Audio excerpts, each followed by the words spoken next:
Forgive me for what I'm about to do. Daniel, what do you mean? No, Pastor. Before I say my vows, this whole church needs to hear the truth.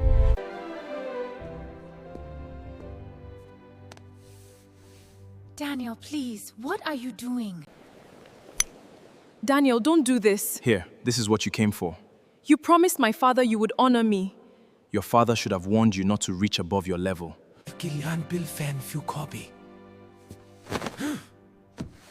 You all knew. We came to save our son. Patricia, you... Sarah! Nobody laugh at her. David, stay out of this! If you came here to prove she was unwanted, you failed! David. And before you leave... Daniel held Sarah's hand in front of the whole church, looked into her eyes, and smiled like a man who was about to say the sweetest vow of his life. For 1 second, Sarah believed she had been wrong to worry. She believed the late phone calls, the cold replies, the way his mother looked at her like she was a stain on their family name. Maybe all of it had just been wedding stress. Because Daniel was here now, standing before her, wearing the gray suit she helped him choose, holding her hand with both of his. The chapel was full. Every pew was packed. White flowers lined the aisle. The choir had already sung until people wiped tears from their eyes. Her mother, Mama Ruth, sat in the front row, clutching a white handkerchief, whispering prayers under her breath. Before we continue, if you are new to my channel, please like this video, comment where you are listening from, subscribe to my channel, and share your thought about the story. Let's continue. Sarah looked beautiful. Not the loud kind of beautiful, the soft kind. The kind that came from years of hoping life would finally be kind to her. Her gown had tiny pearls sewn around the neckline. She had saved for 8 months to buy it. Every time she passed the mirror that morning, she remembered her late father's voice. My daughter, when your day comes, walk like you know you are precious. So she walked. Even when Daniel arrived 15 minutes late. Even when his family entered together without greeting her mother. Even when Madame Patricia, Daniel's mother, refused to smile. Sarah ignored all of it. Love will make you explain away the same warning sign 10 different ways. The officiant lifted his Bible and asked Daniel to repeat his vows. The whole church became quiet. Daniel squeezed Sarah's hand. Her heart softened. Then he leaned closer and whispered, "Forgive me." Sarah's smile trembled. What? Daniel did not answer her. Instead, he turned toward the congregation, and that was when the smile left his face. I need everyone to hear me clearly, he said. A strange murmur moved through the pews. The officiant frowned. Daniel, this is not the time. Daniel raised one hand. No, Pastor. This is exactly the time. Sarah's fingers went cold inside his grip. She tried to pull her hand away, but Daniel held tighter, not lovingly anymore, firmly, like he needed the whole church to see that he had control. I came here today, Daniel said, because I refuse to be painted as the bad man in a story Sarah has been writing for years. Sarah blinked. The words did not make sense at first. What are you doing? She whispered. Daniel looked at her then, and his eyes were dry, too dry. No shame, no fear, only decision. You wanted a wedding so badly, he said into the microphone, that you ignored the truth. I told you I was not happy. I told you my family had concerns. But you kept pushing. A gasp came from the front row. Mama Ruth stood up halfway. That is a lie. Madame Patricia rose slowly from Daniel's side of the family, her gold gill shining under the chapel lights. Let him speak, she said coldly. A man has the right to free himself. Sarah stared at her. Free himself? From what? From the woman who prayed for him. From the woman who paid half his debts quietly so nobody would mock him. From the woman who defended him even when her own mother cried and begged her to open her eyes. Daniel turned back to Sarah and lowered his voice, but the microphone still carried it. I cannot marry a woman my family has to pity. The church erupted. Someone shouted, Jesus! Another woman covered her mouth. Sarah's bouquet shook in her hand. Her face changed in a way no bride's face should ever change at the altar. It was not just heartbreak, it was confusion. Like her spirit had stepped out of her body for one moment and left her standing there alone.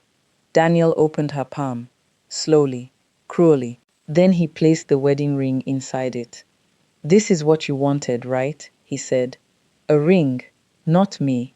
Sarah looked down at the small gold circle resting in her hand. That tiny thing suddenly felt heavier than stone. Before she could speak, Daniel's younger sister stood up from the pew. Then his uncle, then his cousins, then almost his entire family. One by one, they rose like soldiers following an order. That was when Sarah understood. This was not sudden, this was planned. The humiliation had a shape, a beginning, a leader, a witness list. Daniel had not come to marry her. He had come to destroy her, where everyone could see. Madame Patricia stepped into the aisle and adjusted her wrapper as if she was leaving a meeting, not a wedding. "My son will not be trapped," she said. Trapped. The word landed so hard, Sarah almost staggered. Mama Ruth tried to move toward her daughter, but Daniel's aunt blocked the aisle and hissed, "Control your child. She has embarrassed enough people already." Sarah heard laughter from the back. Not loud, just a small sound. But sometimes, the smallest cruelty is the one that finishes you. Her phone began buzzing from inside her bridal purse near the altar. Again and again. People were already posting, already commenting, already turning her worst moment into something to forward, laugh at, and discuss over dinner. The officiant reached for the microphone. "Please, everyone calm down." But nobody was calm. Daniel's family began walking out, not rushing, not ashamed, walking slowly, proudly, like this had been rehearsed. Daniel took one last look at Sarah. For a moment, she hoped to see regret, something, anything. Instead, he leaned close enough that only she and the microphone could hear. "You should have accepted that love was not enough to raise you into our level." Then he let go of her hand. Sarah stood there with his ring in her palm, her bouquet hanging from the other hand, and her whole life collapsing in front of a church full of witnesses. Her mother screamed her name, "Sarah!" But Sarah did not answer. Her knees bent. The veil slipped from her hair. The chapel lights blurred into white circles. And before her body hit the marble floor, someone rushed from the altar shadows and caught her. David, the best man. He held Sarah against his chest, while the church went wild around them. His face was no longer calm. His eyes burned with the kind of anger that had been waiting too long. "Call an ambulance," Mama Ruth cried. But David shook his head once, staring straight at Daniel's family as they reached the chapel doors. "No," he said. Everyone froze. Even Daniel turned back. David slowly reached into his pocket with one hand, while still holding Sarah with the other, and from his jacket, he pulled out a small black ring box. Madame Patricia's face went pale. Daniel's smile disappeared. David opened the box, looked down at the unconscious bride in his arms, then lifted his eyes to the whole church. "If Daniel thinks this woman is beneath him," he said, his voice shaking with rage, "then let him leave. But before he goes, everyone here must know the real reason his family planned this disgrace." Then the chapel doors burst open again, and a pregnant woman in a red dress stepped inside, holding a brown envelope above her head. "I have the proof," she said. The pregnant woman in the red dress did not walk into the chapel like someone who came to beg. She walked in like someone who had already cried all her tears and now only had truth left in her body. The whole church turned. Daniel's family froze near the doors. Madame Patricia gripped the end of her wrapper, like the cloth could hold her upright. Daniel looked as if someone had dragged his private sin into daylight and given it a voice. "Vanessa," he said under his breath. Sarah was still unconscious in David's arms. Her veil had fallen halfway across her face. The ring Daniel had forced into her palm had slipped to the marble floor, lying there beside her bouquet, like a cruel little witness. Mama Ruth dropped to her knees beside her daughter, touching her cheek, calling her name again and again. "Sarah, my child, wake up. Please wake up. But Vanessa did not lower the envelope. She looked at Daniel first, then at Madame Patricia, then at the congregation that had just watched a bride get broken for entertainment. You all heard him call her desperate, Vanessa said. You heard his mother call her a trap. But that family came here today to do something worse than abandon her. Daniel stepped forward quickly. Vanessa, don't start this madness. She laughed once, but there was no joy in it. Madness, she said. You told me she knew about us. You told me you were only marrying her because your mother wanted a respectable wedding. You told me Sarah was greedy, clingy, and unstable. Sarah's sister, Amara, stood slowly from the front row. Her face was wet, but her voice was sharp. And you believed him. Vanessa looked at her, and for the first time, shame crossed her face. I believed the man who cried in my lap and said he was trapped, she whispered. That was my foolishness. But this morning, when I found out what he planned to do after the wedding, I knew Sarah was not the enemy. Daniel's uncle moved toward her. Young woman, leave this church before you disgrace yourself. Vanessa turned to him. I am already pregnant for a man who lied to 2 women. There is not much disgrace left for you to threaten me with. A heavy silence fell. Even those who had been whispering became quiet. David lowered Sarah gently into a sitting position against the altar steps. He removed his suit jacket and folded it behind her head. His hands shook, not from fear, but from restraint. You could see he wanted to rush at Daniel, but he stayed with Sarah, because sometimes real love is not loud. Sometimes it is choosing the wounded person over revenge. Sarah's eyes fluttered. Sarah! Mama Ruth cried. Sarah slowly opened her eyes. For one painful second, she looked confused. Then memory returned. Daniel's hand, the microphone, the ring in her palm, the laughter. Her face crumpled. No, she whispered, as if waking up had returned her to a nightmare. David leaned close. You are safe. Sarah turned her head and saw Vanessa standing in the aisle. Then she saw Daniel near the door, still there, still breathing, still wearing the face of the man who had ruined her. Why is she here? Sarah asked weakly. Vanessa's eyes filled. She lowered the envelope for the first time. I am sorry, she said. I did not know he was going to do this to you. Daniel clapped his hands slowly. Beautiful, he said. Now everybody is acting. His confidence was returning, because that was Daniel's gift. He could stand in a burning house and still accuse the smoke of lying. He pointed at Vanessa. She is bitter, because I refused to leave Sarah for her. Vanessa's mouth opened. Daniel pointed at David next. And he has wanted Sarah for years. Look at him. Best man with a secret ring? You people don't see what is happening. Murmurs returned. That was the dangerous part. Daniel did not need to prove innocence. He only needed to make the truth look messy. Sarah tried to stand, but her legs failed. David helped her up slowly. She leaned on the altar rail, her white gown wrinkled now, her hair loosened, her makeup streaked. She no longer looked like a perfect bride. She looked like a woman who had been humiliated and was still breathing. Vanessa opened the envelope. Inside were printed messages, bank forms, and a photocopy of a document with Sarah's father's name at the top. Mama Ruth gasped. Where did you get that? Vanessa looked at her. From Daniel's car. He was careless after he celebrated too early. Daniel rushed toward her. Give me that. But David stepped between them. Touch her, David said quietly, and this wedding becomes your funeral.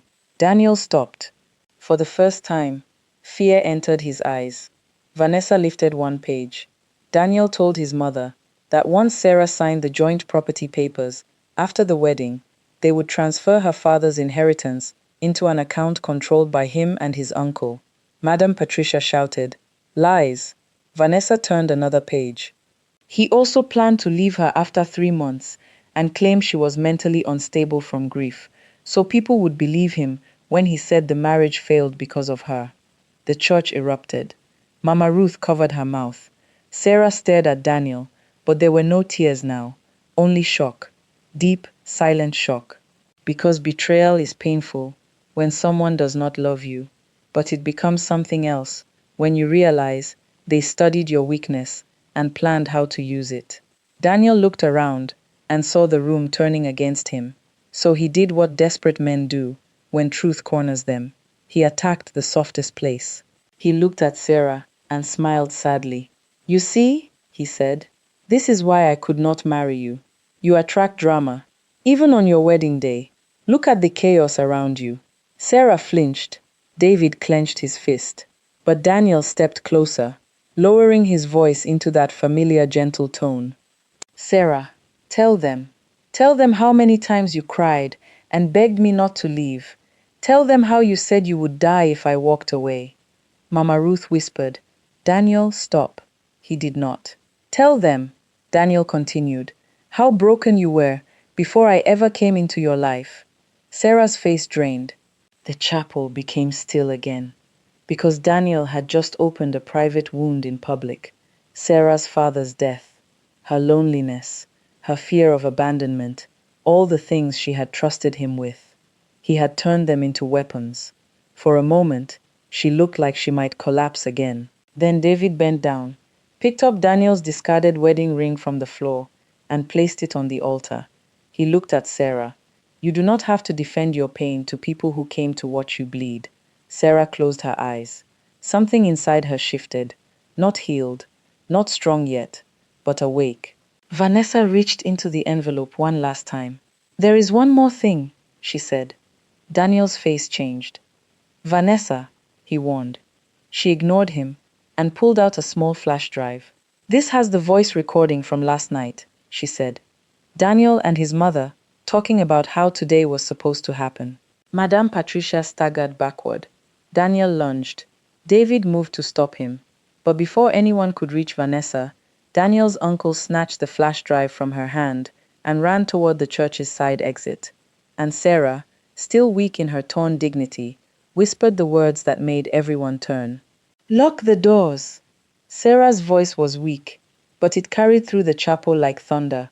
For a second, nobody moved. Maybe because they could not believe the same bride who had fainted minutes ago was now standing in a torn wedding dress, telling grown men what to do.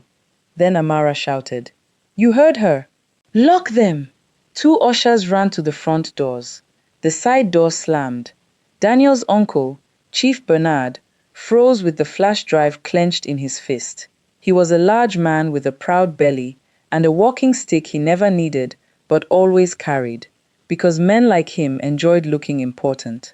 He had spent the whole wedding sitting in the second row like a judge, nodding whenever Madame Patricia insulted Sarah's family. Now he was running like a thief. "Open that door," he barked. One of the ushers stood in front of it. "Sir, please return what you took." Chief Bernard raised his walking stick. "Do you know who I am?" Sarah almost laughed through her pain. That was always the last hiding place of guilty people. "Do you know who I am?" As if a title could wash blood from the hands. Daniel rushed forward. "This is kidnapping. You cannot lock people inside a church." David stepped in front of him. "Nobody is kidnapped.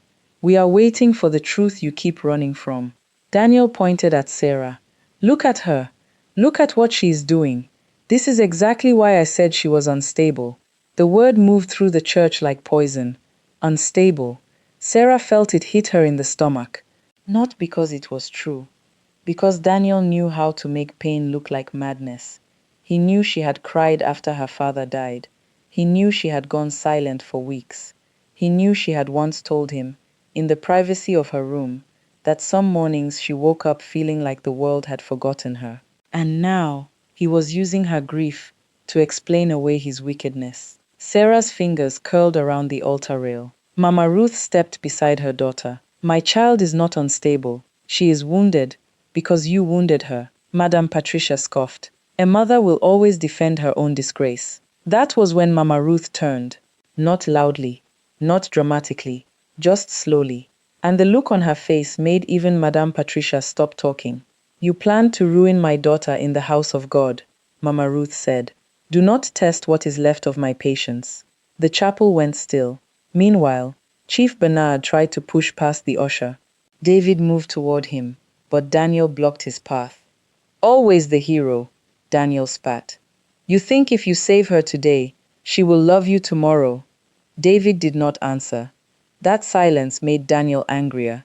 Tell them, Daniel shouted, turning to the crowd. Tell them why you came to my wedding, with a ring in your pocket. Tell them you are not innocent. People looked at David again, and Sarah hated that it worked. For 1 second, even after everything Daniel had done, doubt returned to the room. David opened his mouth, but before he could speak, a sharp cracking sound cut through the chapel. Everyone turned. Chief Bernard had thrown the flash drive under his shoe and crushed it against the marble floor. Vanessa screamed, "No!" The tiny black device split open. Daniel's mother closed her eyes in relief. Daniel smiled. Not a big smile, just enough for Sarah to see it. Enough to tell her that once again, the truth had been murdered before it could speak. Vanessa dropped to her knees and gathered the broken pieces with shaking hands. It was there, she cried. I swear it was there. The recording was there. Daniel clapped once. Of course it was, he said softly. There is always invisible proof when people are desperate. Then he turned to the congregation. You have watched enough. A pregnant woman appears, with papers she claims came from my car. A best man brings a ring to another man's wedding. A bride locks people in a church. And somehow I am the villain. Some people looked down. Some shifted uncomfortably. That was the cruel power of a good liar. He could stand beside the wreckage he created and make people question who broke it. Sarah's knees trembled again. David reached for her elbow, but she pulled away gently, not because she rejected him, because this time she needed to stand without being held. Daniel saw her struggle and softened his face. Sarah, he said, lowering his voice, end this now. Let me leave quietly. I will tell people we both agreed to stop the wedding. I will protect your name. Sarah stared at him. Protect her name? The same man who had placed a ring in her palm like she was nothing? The same man whose family walked out as if her shame was a performance? The same man who brought her private tears into public light? He stepped closer. Think about your mother, he whispered. Think about your father's memory. Do you want this scandal to be what people remember? That almost broke her, because Sarah did think about her father. She thought about his old hands, his tired smile, the way he worked himself sick to leave her something after he was gone. She thought about what people would say in the market, at church, online. She thought about her mother walking through town, while strangers whispered, that is the woman whose daughter was rejected at the altar. The shame was heavy, so heavy she almost let him leave with it. Then Vanessa, still kneeling beside the broken flash drive, lifted her head. Sarah, she whispered, I am sorry. Sarah looked at her. Vanessa's face was wet. Her hands were dusty from the floor. For the first time, she did not look like the other woman. She looked like another victim who had woken up late. I have no backup, Vanessa said. He made me delete everything from my phone this morning. Daniel exhaled in relief. Madame Patricia smiled again. But Vanessa continued. But there is someone who heard the whole conversation before I recorded it. Daniel's smile vanished. Vanessa turned toward the back of the chapel. Everyone followed her gaze. An old woman was sitting alone in the last pew, wearing a faded blue headscarf and holding a small nylon bag on her lap. Sarah had noticed her earlier, but thought she was one of the church elders. The woman stood slowly. Daniel took one step backward. Madame Patricia whispered, No! Sarah turned to David. Who is she? David's face had gone pale. The old woman walked down the aisle, each step slow but steady. Nobody spoke. Nobody breathed loudly. Even Chief Bernard stopped pretending to be powerful. When she reached the front, she looked at Sarah with eyes full of sorrow.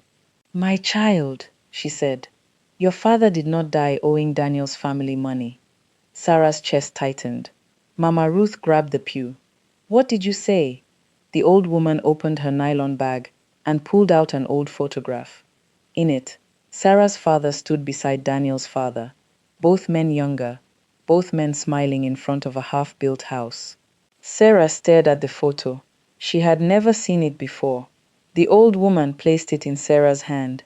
Daniel's family has hated yours for years, she said. Not because you were beneath them. Her voice cracked. Because everything they have was supposed to belong to your father. The chapel exploded with shock. Daniel shouted, "Shut up!" But the old woman raised her hand. "No, I kept quiet when James died. I kept quiet when they buried the truth. I will not keep quiet while they bury his daughter too." Sarah's body went cold. Her father's name, his death, Daniel's family, the inheritance.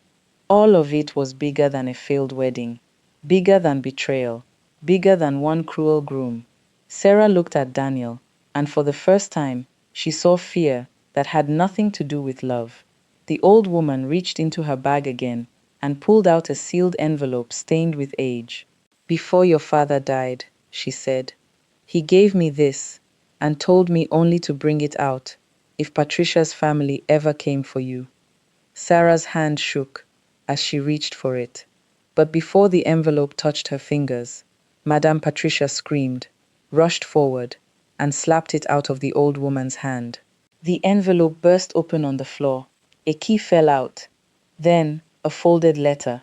And on the outside of the letter, written in Sarah's father's handwriting, were 6 words that made Sarah stop breathing. "Sarah, do not marry Daniel." Sarah stared at the letter on the marble floor. For a moment, nobody moved. Not the pastor, not the ushers, not Daniel, not even Madame Patricia, whose hand was still raised from slapping the envelope away. Sarah felt the whole chapel tilt around her. Her father's handwriting was right there in front of her. The same careful letters he used to write on birthday cards. The same soft curve on the S in her name. The same hand that had once held hers when she was little and afraid of thunder. Only this time, he was warning her from the grave. Mama Ruth bent down first, but Sarah stopped her. "No," Sarah whispered. "Let me." Her legs were still weak. Her dress was stained from where she had fallen. Her hair had loosened from its pins, and the veil she once imagined would make her look like a queen, now dragged behind her, like something wounded. But she bent down anyway, slowly, with the whole church watching. She picked up the letter. Daniel's voice came sharp and nervous. "Sarah, don't open that." And that was how she knew she had to.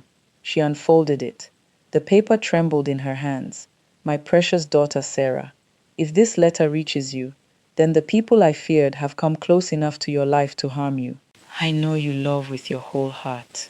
That is why I am writing this, while my hands can still move." Daniel's family did not become rich by hard work alone. Years ago, his father and my own partner took land documents from me and forged my signature. The house they boast about, the shops they rent out, the land behind the old market, all of it was tied to the inheritance I fought to protect for you. Sarah stopped reading. Her breath broke in her throat. Daniel's mother whispered, "No." The old woman in the blue headscarf lifted her chin. "Read it all, child," Sarah continued.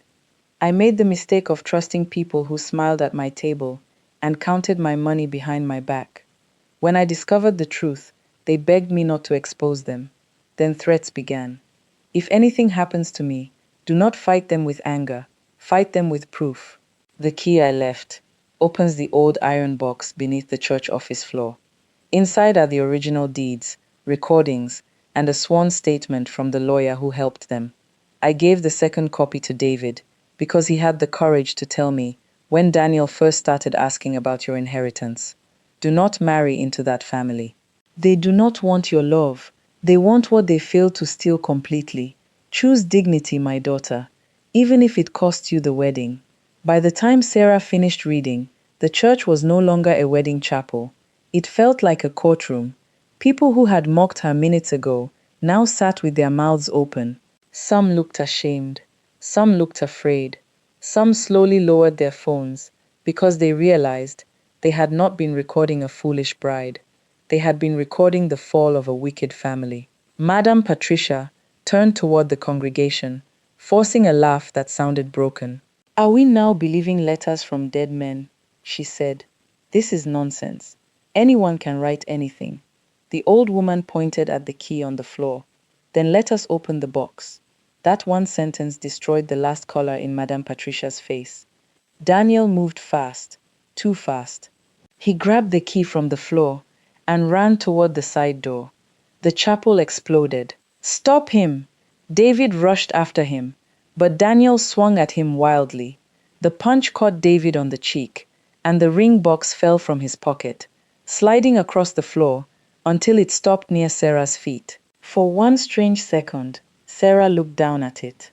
A ring from Daniel had been thrown at her like shame. A ring from David had fallen before her like protection. But this was not the time for romance. This was the time for truth. Daniel reached the side door, but Vanessa stepped in front of him. Move! He shouted. Vanessa placed both hands over her stomach and stared at him with tears in her eyes. You used my child to destroy another woman, she said. You will not use this child to escape. Daniel froze, just long enough for Amara to snatch the key from his hand. The church roared. Chief Bernard tried to push forward, but two ushers held him back. Madame Patricia screamed Daniel's name like a woman watching her empire burn. Amara ran to Sarah and dropped the key into her palm. This belongs to you. Sarah closed her fingers around it. For the first time that day, something solid was in her hand. Not a dead promise. Not a rejected ring. A key. Her father's last defense. The pastor, whose face had gone pale, called two elders from the church. Together, they led Sarah, Mama Ruth, David, Vanessa, and the old woman into the small church office beside the altar. The congregation crowded near the open doorway, silent now. Behind an old cabinet, beneath a loose wooden board, they found the iron box. Rusty, heavy, real. Sarah knelt before it. Her hand shook so badly, David almost reached out, but he stopped himself. He had learned something that day too. Sarah did not need a man to open her destiny for her. She needed witnesses. She turned the key. The lock clicked. Inside were files wrapped in plastic, old cassette tapes, signed land deeds, and a sealed video card, labeled in her father's handwriting. For Sarah, if Patricia ever comes smiling. A sound moved through Mama Ruth that was half sob, half prayer. The old woman covered her face. Daniel stood at the office door, trapped by the eyes of the whole church. Sarah lifted the first deed. Her father's name was there, then Daniel's father's name, then red stamps, then forged transfer papers. David picked up one document and showed it to the pastor. This is why they wanted the wedding. If Sarah married Daniel and signed the joint property agreement, the last claim would disappear under his family name. Mama Ruth staggered backward. So they were going to steal from her again? The old woman nodded. And if she fought back, they would call her unstable, just like they tried today. That truth cut Sarah deeper than Daniel's insult, because now she understood the whole performance.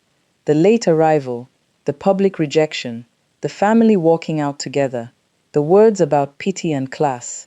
They were not just trying to break her heart. They were trying to break her credibility. If Sarah cried, she was unstable. If she shouted, she was desperate. If she fought, she was bitter. They had planned to turn her pain into evidence against her. Madame Patricia suddenly changed her face. She stepped into the office slowly, tears gathering in her eyes. Sarah, she said softly, my daughter, please, let us handle this as family. Sarah looked at her. Family.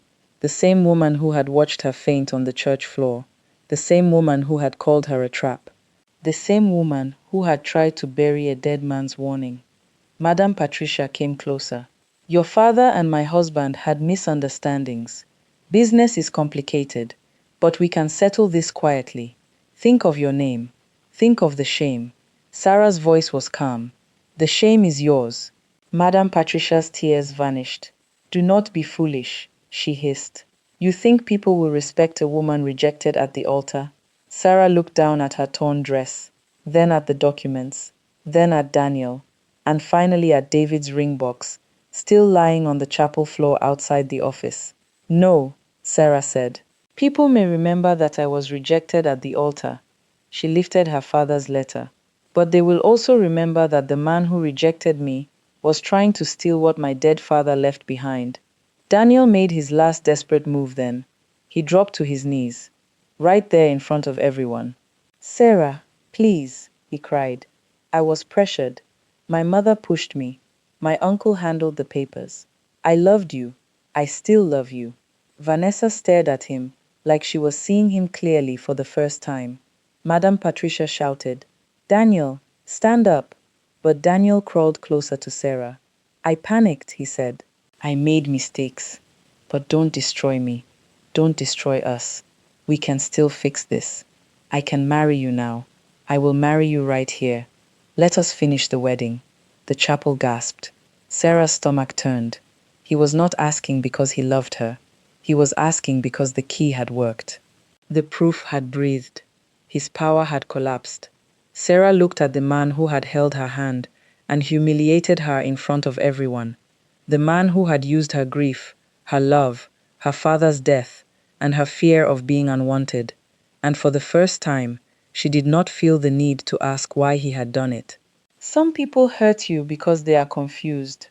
Others hurt you because they know exactly where you are soft. Sarah stepped back. No, Daniel, she said.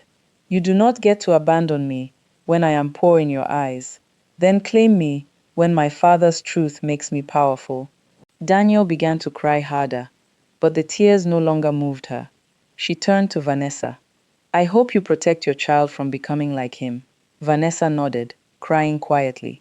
Then Sarah walked back into the chapel. Every eye followed her. David stood near the altar, blood at the corner of his mouth from Daniel's punch.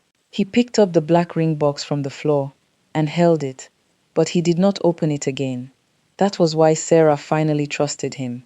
He was not trying to use her broken moment to win. He was trying to give her back the honor Daniel had stolen. David came before her and spoke quietly, not into the microphone this time.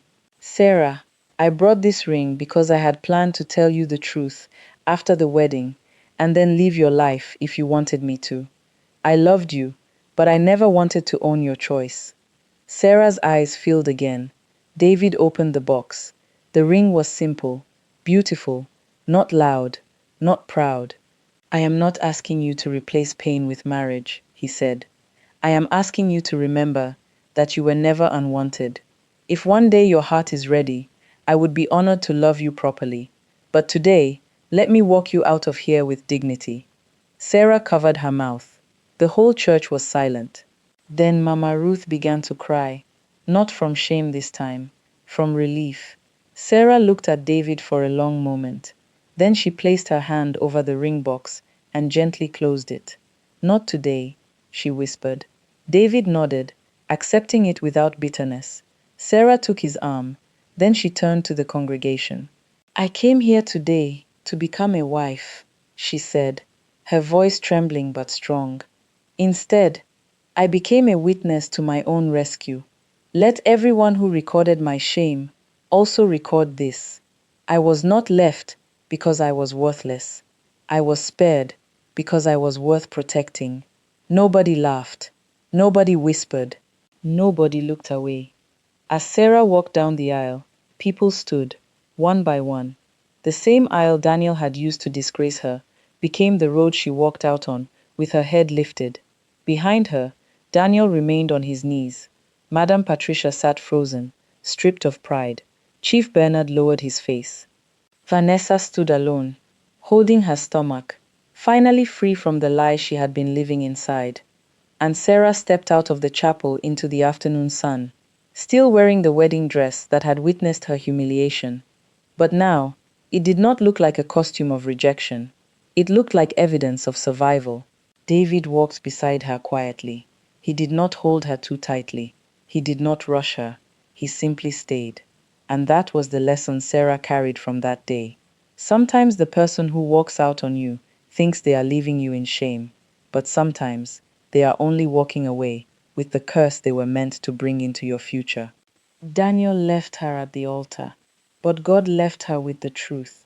Her father's name was restored, her inheritance was protected, her dignity was returned, and the ring David carried was no longer a rescue from humiliation.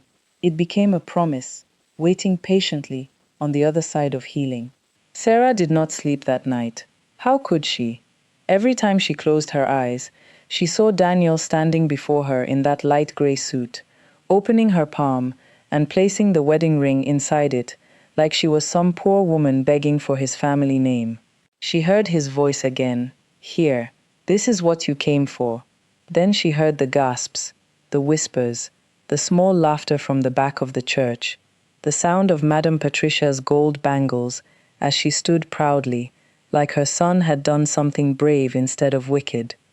Sarah sat on the edge of her bed in Mama Ruth's house, still wearing the white slip under her wedding gown because she had not had the strength to fully undress.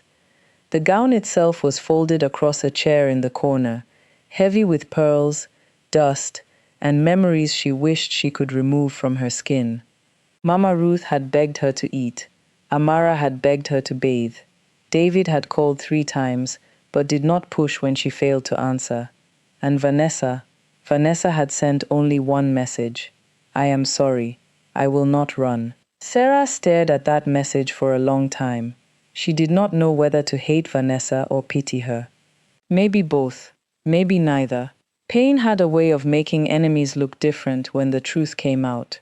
Just before sunrise, Sarah's phone buzzed, then buzzed again, then again. She ignored it at first, but the sound became too much, like flies circling an open wound. Amara entered the room slowly. Her pink bridesmaid dress was gone now. She wore a plain t-shirt and wrapper, but her eyes were swollen from crying. Sarah, she said softly. Sarah looked up. Amara held her own phone in her hand. What? Sarah asked. Amara's mouth moved, but no sound came out. That was enough to frighten Sarah. Tell me. Amara came closer and sat beside her. The video is everywhere. Sarah's stomach tightened. What video? Amara looked down. The wedding. Sarah reached for the phone with shaking hands. The first video opened by itself. Somebody had recorded from the left side of the church. Sarah saw herself standing in her wedding gown, smiling like a woman still believing in love. Then Daniel turned to the crowd. Then he said those words again. Then his family stood. Then the ring entered her palm. The caption read, Bride begged for marriage. Groom walked away before vows. Sarah stopped breathing. There were thousands of views already, hundreds of comments. Some people defended her, but many did not. She must have forced him. Men don't embarrass women like this for nothing. Look how the best man was ready with a ring. Something is fishy. Maybe Daniel dodged a bullet. Sarah's fingers went numb. Amara snatched the phone back. Don't read it. But Sarah had already read enough. It is one thing to be humiliated by people who were in the room. It is another thing to wake up and find out strangers are using your pain as morning entertainment. Mama Ruth rushed in when she heard Sarah crying. She wrapped her arms around her daughter, but Sarah did not cry loudly. She only folded into her mother like a child who had been left outside in the rain. They don't know me, Sarah whispered. Mama Ruth rocked her gently. They don't have to know you to talk. That is the wickedness of people. Sarah closed her eyes. Then another video appeared. This one was different. It was not from inside the church. It was Daniel. He was standing outside his mother's house, still wearing the same suit, looking tired, humble, and wounded. For one dangerous second, Sarah thought maybe he was going to apologize. Then he looked into the camera and said, I did not leave Sarah to shame her.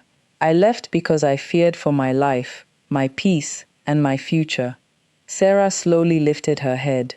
Daniel continued, There are things people do not know, but I will speak soon. The video ended. Sarah stared at the black screen, and for the first time since the wedding, the pain inside her turned into something sharper, because Daniel had not finished with her. He had only changed the stage. By noon, Madam Patricia had released a statement, not a normal statement, a polished one. The kind people write when they know they are guilty, but still have money, pride, and enough friends to help them lie properly. Amara found it first on a popular gossip page. The headline was already enough to make Mama Ruth sit down before reading. Groom's family speaks. Our son escaped a dangerous marriage. Sarah stood near the kitchen doorway, barefoot, still wrapped in one of her mother's old shawls. She had not stepped outside since leaving the church. She had not even opened the curtains. Yet somehow, the world kept entering the house through phones. Amara read the statement out loud, but her voice shook with anger. Our family deeply regrets the emotional incident that occurred yesterday during what should have been a sacred ceremony. However, we reject the false narrative that our son acted without reason. For months, Daniel expressed concerns about Sarah's emotional instability, pressure, and obsession with marriage. Mama Ruth gasped. Obsession, Amara continued. We also believe certain individuals used the ceremony to stage a public attack against Daniel and our family, including a best man who arrived with a ring and a pregnant woman carrying suspicious documents. Sarah gripped the doorframe. There it was. They were doing exactly what her father had warned, turning her pain into proof, turning David's kindness into suspicion, turning Vanessa's courage into scandal. The statement continued. We ask the public not to rush to judgment. Daniel is currently traumatized and will speak when he is ready. For now, we urge Sarah's family to stop spreading lies about private business matters that have nothing to do with the wedding. Mama Ruth stood up so fast, the chair scraped the floor. Private business matters, she said. They stole from your father and still have the courage to call it private. Sarah did not answer.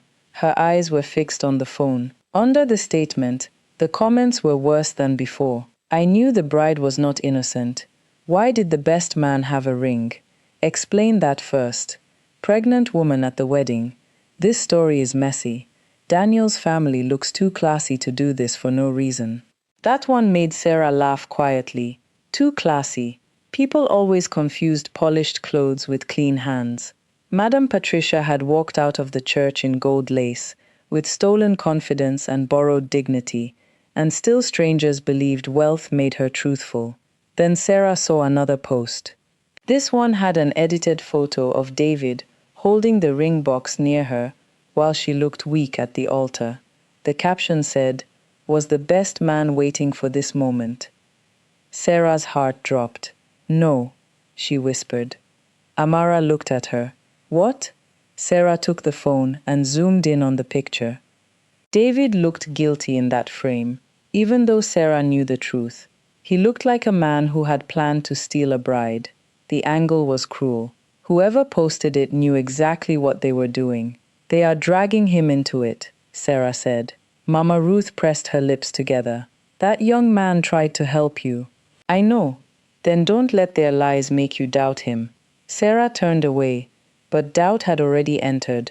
Not doubt about David's heart. Doubt about what her pain was costing him. Her phone rang. This time, it was David. She stared at the screen until it almost stopped ringing. Then she answered. Sarah, he said, his voice quiet. She closed her eyes. I saw the posts, she said. A pause. I know. I am sorry. Don't apologize for people who know how to lie. Sarah swallowed hard. They are saying you planned it. David gave a tired laugh, but there was pain under it. Let them say it. No, Sarah said. This is your name too. David became quiet. Then he said, Sarah, listen to me carefully. Daniel's family is not trying to win public sympathy only. They are trying to make every witness look unreliable before the evidence reaches a lawyer. Sarah's breath slowed. What do you mean? I mean we need to move quickly. Before Sarah could answer, Amara rushed into the kitchen holding her own phone. Sarah, she said, her face pale. Madam Patricia is live. Sarah put David on speaker. On the screen, Madam Patricia sat in her sitting room. dressed in black and gold, looking like a grieving mother. Then she said, "There is something Sarah's family has hidden from the public." Mama Ruth froze. Madame Patricia looked directly into the camera.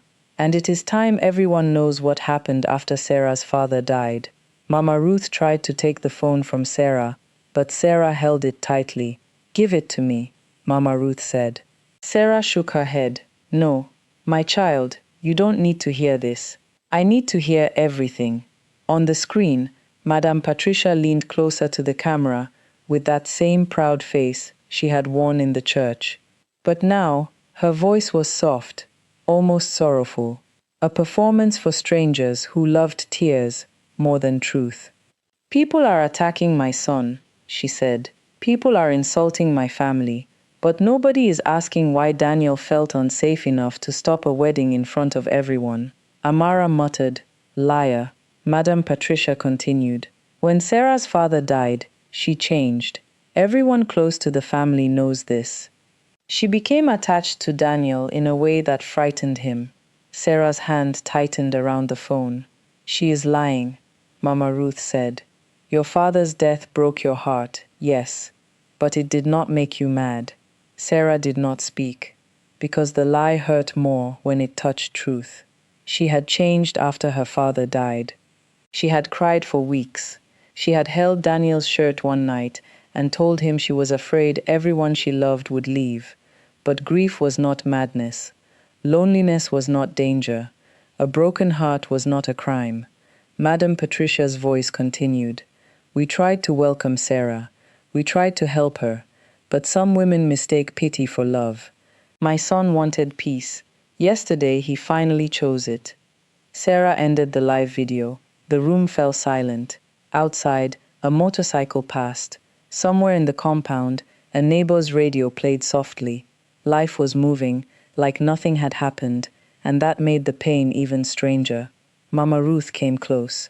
"Sarah, listen to me. Today you will not go anywhere. You will stay inside. Let them talk until their mouths get tired." Sarah looked at her mother. For a moment, she wanted to agree. She wanted to hide under the blanket. She wanted to disappear from every screen, every comment, every face that would turn when she entered a room. But then she remembered the church. She remembered standing at the altar with the ring in her palm. She remembered Daniel's family walking out like they had buried her alive. And she remembered her father's letter. "Choose dignity, my daughter, even if it costs you the wedding." Sarah slowly stood. Mama Ruth frowned. "Where are you going?" "To bathe." Amara blinked. "Bathe?" Sarah nodded. "Then I am going to the lawyer." Mama Ruth shook her head. "No, not today. You are not strong enough." Sarah's eyes filled, but her voice did not shake. "Mummy, if I hide today, they will call it proof. If I cry inside this house, they will call it guilt. If I wait until I feel strong, they will destroy everything before I arrive." Mama Ruth stared at her daughter like she was seeing the little girl she raised become someone else in front of her. Sarah went into her room. She removed the shawl. She washed her face until the dried tears were gone. She combed her loosened hair back, not perfectly, but neatly. Then she opened the wardrobe and paused. Her hand moved past simple dresses, past black clothes, past anything that looked like mourning. Then she pulled out the white wedding gown. Amara entered and stopped. "No," Amara whispered. "Sarah." Sarah touched the gown with trembling fingers. "I am not wearing it because I still want the wedding," she said. "I am wearing it because they humiliated me in this dress. Let them see me stand in it too." Amara's eyes filled with tears. Mama Ruth came to the doorway. For a while, no one spoke. Then Mama Ruth stepped forward and helped her daughter zip the back. When Sarah came out of the house in that same wedding gown, neighbors gathered at their gates. Some stared, some whispered. One woman covered her mouth. Another lifted her phone, but quickly lowered it when Sarah looked at her. David was waiting outside in his car. When he saw her, he stepped out slowly. His cheek still had a faint mark from Daniel's strike. His eyes widened. not with pity, but with respect. "Sarah," he said softly. She lifted her chin. "Take me to the lawyer." David opened the car door for her. But before she could enter, a black SUV stopped at the entrance of the compound. Two men stepped out. One of them held a folder. The other looked at Sarah and said, "Miss Sarah James?" Sarah's blood went cold. "Yes." The man handed her an envelope. "This is from Madame Patricia's lawyer. You have been ordered to stop spreading defamatory claims against her family." Amara shouted, "Defamatory." Sarah opened the envelope. Inside was a legal warning, and beneath it was a printed photo of her father's grave. Written across the bottom, in red marker, were the words, "Let the dead rest." David snatched the photo from Sarah's hand before Mama Ruth could see it properly, but Mama Ruth saw enough. Her body stiffened. "My husband's grave," she whispered. The man who had delivered the envelope stepped backward, like he suddenly realized he had walked into something darker than a legal message. David turned to him. "Who gave you this?" The man adjusted his collar. "I am only a messenger." "Then carry a message back," David said, his voice low. "Tell them threats are not legal letters." The man avoided his eyes, returned to the SUV, and the vehicle drove away. For a moment, everyone stood outside the compound in silence. The wedding gown moved softly around Sarah's feet in the morning breeze. Neighbors watched from their gates. Nobody whispered now. The photo had changed the air. Sarah reached for it, but David did not give it back. "You don't need to look at this again," he said. Sarah looked at him. "Don't protect me from the truth." That stopped him. He looked down, then slowly handed it over. She held the photo. Her father's grave. The same place she had gone many times to cry when the world felt too heavy. The same grave Daniel once stood beside, holding her shoulder and promising, "I will take care of you now." Sarah's eyes burned. "They went there," she said. Mama Ruth turned away and began to cry silently. David's jaw tightened. "Sarah, this is no longer just about public shame. They are trying to frighten you into silence." "I know. Then let me take the lead for now." Sarah looked up at him. There it was, the thing she feared. Not David's love, not his kindness, but the possibility that everyone would see her as a woman passed from one man's hand to another. Daniel had shamed her. David had caught her. Now the world was already saying he planned it. If David fought too loudly, they would twist that too. "No," she said. David frowned. "No? You cannot take the lead." He looked hurt, though he tried to hide it. "Sarah, I am not trying to control you. I know," her voice softened. "But they are already saying you wanted this. They are saying you brought a ring to another man's wedding because you planned to take me." David looked away, so he had seen the posts too. Sarah continued, "If you stand in front of me now, they will turn you into the story. I cannot let that happen." David's laugh was bitter this time. "My name is already there." Sarah's heart twisted. "Because of me." "No," he said quickly. "Because Daniel is a coward." Before Sarah could respond, David's phone rang. He looked at the screen and his face changed. "Who is it?" Sarah asked. "My office." David stepped aside and answered. Sarah could not hear everything, but she heard enough. "Yes, sir. I understand." "No, it is not what they are saying. I did not disrupt anything. Sir, with respect, there is evidence." His voice faded, then stopped. When he turned back, his face was calm, in the way people look calm when they are trying not to fall apart. Sarah knew. "What happened?" David slipped the phone into his pocket. "They want me to stay away from work until things are investigated." Mama Ruth covered her mouth. Amara cursed under her breath. Sarah stared at him. "They suspended you, temporarily, for helping me." David shook his head. "For bringing a ring to a wedding that became a public scandal." The words hit Sarah hard. Daniel's family had not only attacked her, they had started pulling down anyone who stood beside her. David stepped closer. Do not look at me like that. Like what? Like my pain is your fault. Sarah blinked quickly. But he was right. That was exactly how she was looking at him. David's voice lowered. Sarah, I brought that ring because I had carried love quietly for too long.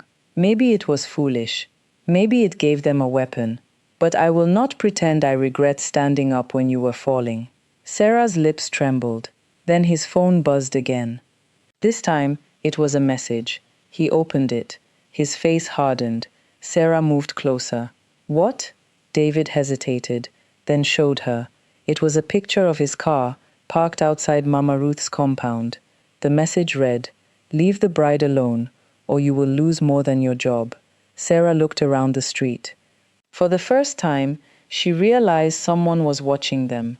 Vanessa was alone when the first message came. She sat in the small room she had rented on the other side of town, her red dress from the wedding hanging over the back of a chair like evidence of the worst decision she had ever made. She had not slept either. Every time she closed her eyes, she saw Sarah's face at the altar. That face would not leave her. Not because Sarah had shouted at her, not because Sarah had cursed her, but because Sarah had looked at her with pain and still found the strength to say, I hope you protect your child from becoming like him. Those words had followed Vanessa home. She sat on the bed with one hand resting on her stomach and the other holding the brown envelope. The papers inside were no longer complete. The flash drive was gone, crushed under Chief Bernard's shoe, but there were still printed messages, bank forms, a few photos. Enough to help Sarah maybe, or enough to make Daniel's family come for her. Her phone buzzed. She looked down. Unknown number. You spoke too much yesterday. Vanessa's breathing changed. Another message came. Pregnant women should avoid stress. Disappear before you lose what you are carrying. Vanessa dropped the phone on the bed as if it had burned her. For a moment, she could not move. Then the phone rang. Unknown number again. She let it ring. It stopped. Then started again. This time, she answered but said nothing. A man's voice came through, calm and heavy. You are not part of that family matter, Vanessa. Her heart pounded. Who is this? The man ignored the question. You were Daniel's mistake. Do not become his enemy. Vanessa stood slowly. Chief Bernard. A small laugh. You are smarter than I thought. Vanessa's hand tightened around the phone. You threatened my child. No, he said. I advised you. There is a difference. Vanessa felt tears rise, but she swallowed them. She had cried enough for Daniel. She would not cry for his uncle too. What do you want? Bring the remaining papers to me. Today, you will be given money, enough to travel, deliver your child quietly, and start again. And if I refuse? The silence that followed was answer enough. Then Chief Bernard said, Ask Sarah what happens to people who fight Patricia's family. Her father fought. Look where he is now. Vanessa's blood went cold. Before she could respond, the call ended. She stood there, shaking. For several minutes, she could only hear her own breathing. Then someone knocked on her door. 3 soft knocks. Vanessa froze. Nobody knew where she stayed. The knock came again. She stepped backward, clutching the envelope to her chest. Who is there? She asked. A woman's voice answered. It is me. Vanessa's eyes widened. Sarah? Slowly, Vanessa opened the door. Sarah stood there in her wedding gown. David stood behind her. Amara was beside them, holding her phone like she was ready to record anything.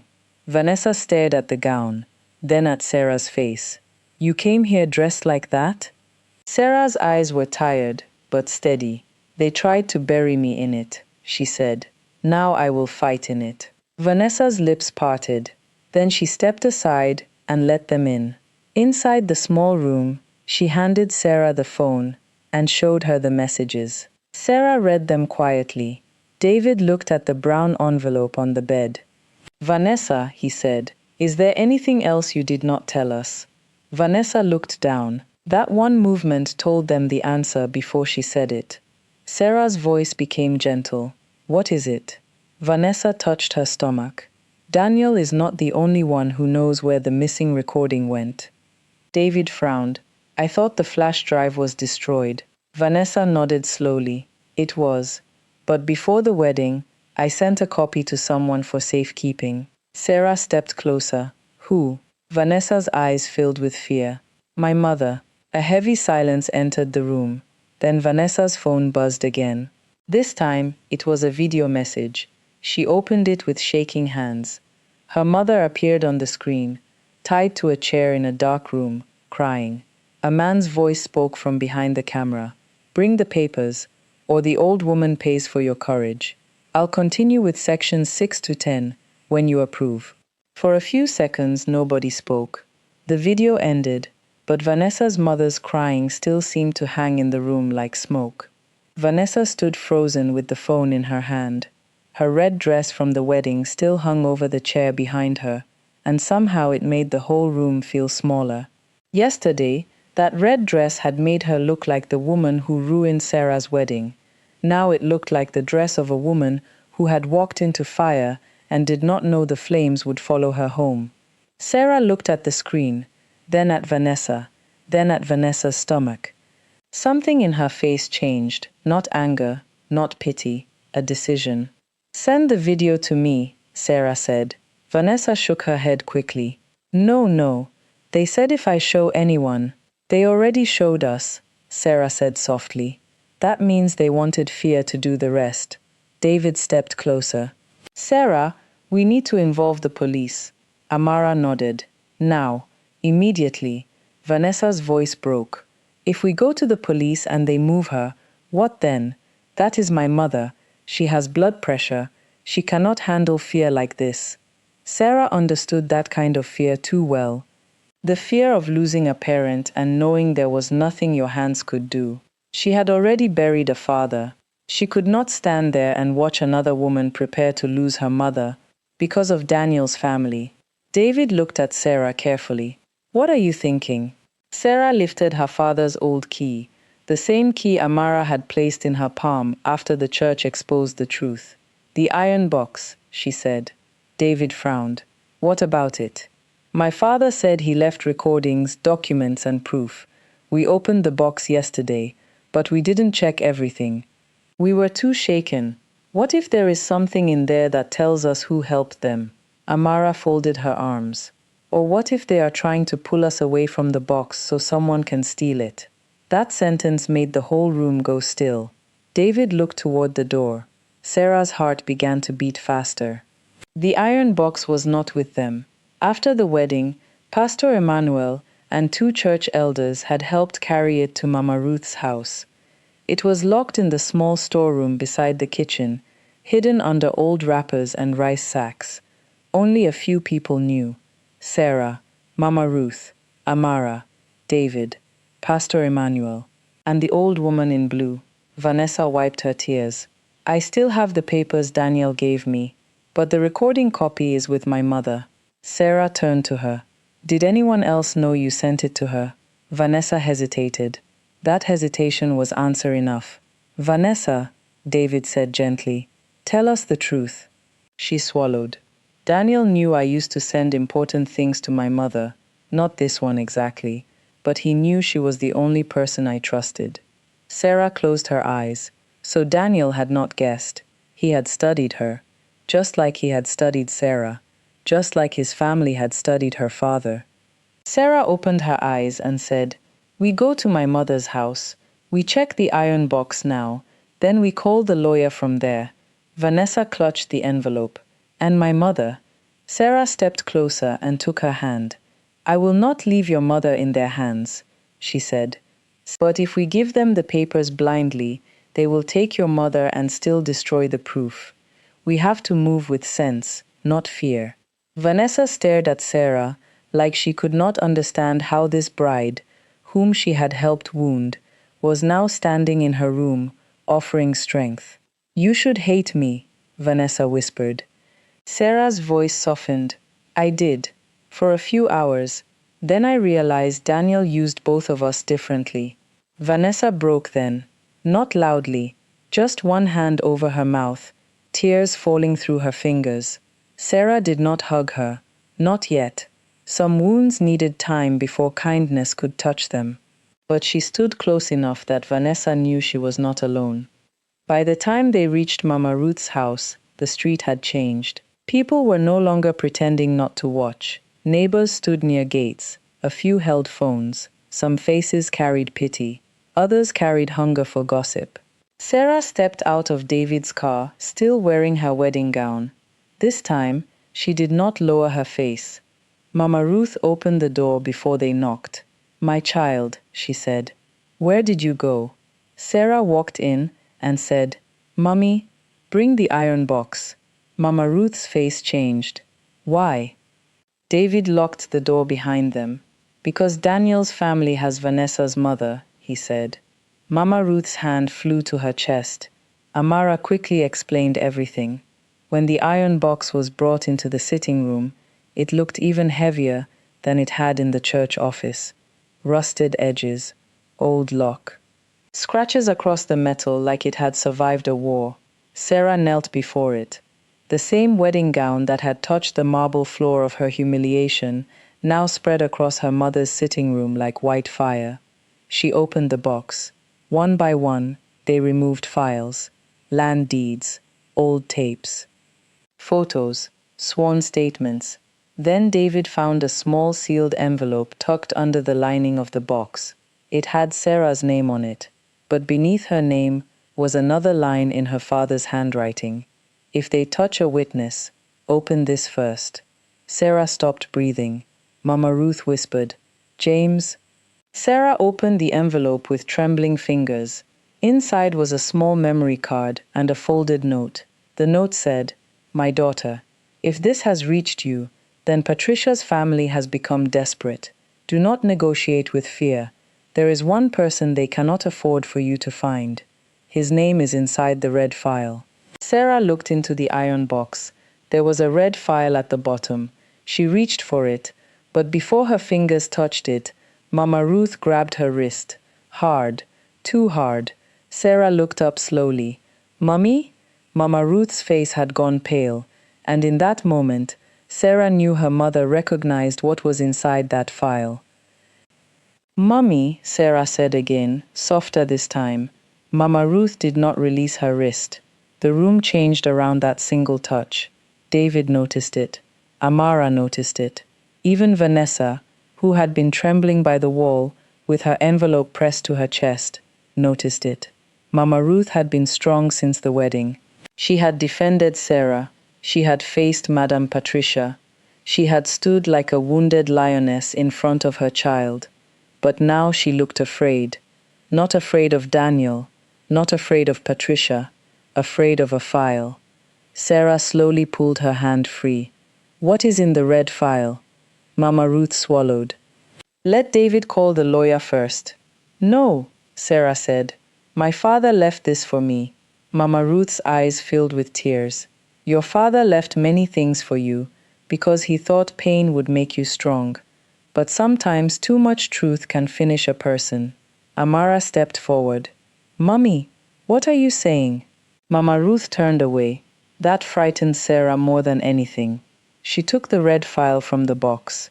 It was old, tied with a black string. The paper had softened with age, but the name on the front was still clear. Private transfer records, James family properties. Sarah opened it. Inside were copies of land documents, handwritten notes, bank slips, and witness statements. At first, it looked like the same kind of proof they had already seen. Then David pointed to one page. "Sarah," he said quietly, "look at the witness name." Sarah followed his finger. Her eyes stopped on the signature at the bottom. Tunde Adewale. The name meant nothing to Vanessa, but it meant everything to Sarah. Uncle Tunde, the man who still came every December with rice, oil, and stories about her father. The man who sat beside Mama Ruth at family events. The man who called Sarah my daughter and told people he had promised James he would look after the family. Sarah looked at her mother. "Mummy." Mama Ruth sat down slowly, like her legs could no longer carry her. Amara snatched the paper and stared at it. No, this cannot be Uncle Tunde. David's jaw tightened. Who is he? Sarah answered without looking away from her mother. My father's closest friend. A heavy silence filled the room. Vanessa whispered, He signed the stolen papers? David took the document carefully. Not just signed. He witnessed the transfer. And according to this date, he paused. This was 2 weeks before Sarah's father died. Mama Ruth covered her face. Sarah felt something inside her drop. 2 weeks before her father died. 2 weeks before the hospital bed. 2 weeks before the weak smile, the trembling hand, the final warning. Never marry a man who makes you feel small. All this time, Sarah thought her father was only warning her about love, but he had been warning her about a war. Amara's voice cracked. Mummy, did you know? Mama Ruth did not answer. Sarah stood up. The wedding gown moved around her like a storm cloud. Mummy, she said, did you know Uncle Tunde's name was in my father's papers? Mama Ruth lowered her hands. Her face was wet. I did not know everything. That is not what I asked. Mama Ruth flinched. Sarah hated herself for the sharpness in her voice, but she could not stop now. Yesterday, Daniel had humiliated her. Today, strangers were mocking her. Vanessa's mother had been taken. David was losing his job. And now, her father's trusted friend was sitting inside the truth, like a snake under a mat. Mama Ruth whispered, Your father suspected Tunde. Amara stepped back. What? Sarah could barely breathe. And you never told us. Mama Ruth cried harder. You were 19 when your father died. You were already broken. You stopped eating. You stopped talking. You used to sit in his chair until morning. What was I supposed to do? Tell you the uncle who brought food to this house might have helped destroy him. Sarah pressed the paper against her chest. So you let him keep coming here. Mama Ruth looked ashamed. I was afraid, she said. Afraid of Patricia. Afraid of Tunde. Afraid that if I pushed too hard, they would come for you too. David bent down and took another paper from the red file. His face changed. There is more. Sarah turned. David held up a photocopied bank record. Tunde received money from Chief Bernard's company the same week your father was admitted to the hospital. Mama Ruth stood suddenly. No. David's voice was low. And there is a handwritten note beside it. Sarah took the page. Her father's writing was at the bottom. Tunde opened the door for them. Patricia only walked through it. Sarah's knees weakened, but she did not fall. Not this time. Then, from outside the house, a car horn sounded. Once. Twice. Mama Ruth looked toward the window. Her whole body froze. Amara moved to the curtain and peeked outside. Her face went pale. Sarah, she whispered. Sarah already knew before Amara said it. Uncle Tunde was standing at their gate, and he was not alone. Daniel was with him. Nobody moved toward the door. The sound of the car engine outside filled the sitting room. Low, steady, waiting. Sarah stood beside the open iron box, the red file in one hand, her father's warning in the other, still dressed like a bride who had walked out of her own funeral. Uncle Tunde stood at the gate, with Daniel beside him. That picture alone felt like betrayal with a face. Mama Ruth reached for Sarah's arm. Do not open that door. Sarah looked at her mother. Why? Because he is dangerous? Or because there is still more you have not told me? Mama Ruth's face folded. Amara whispered. Sarah, no, Sarah said, turning to her sister.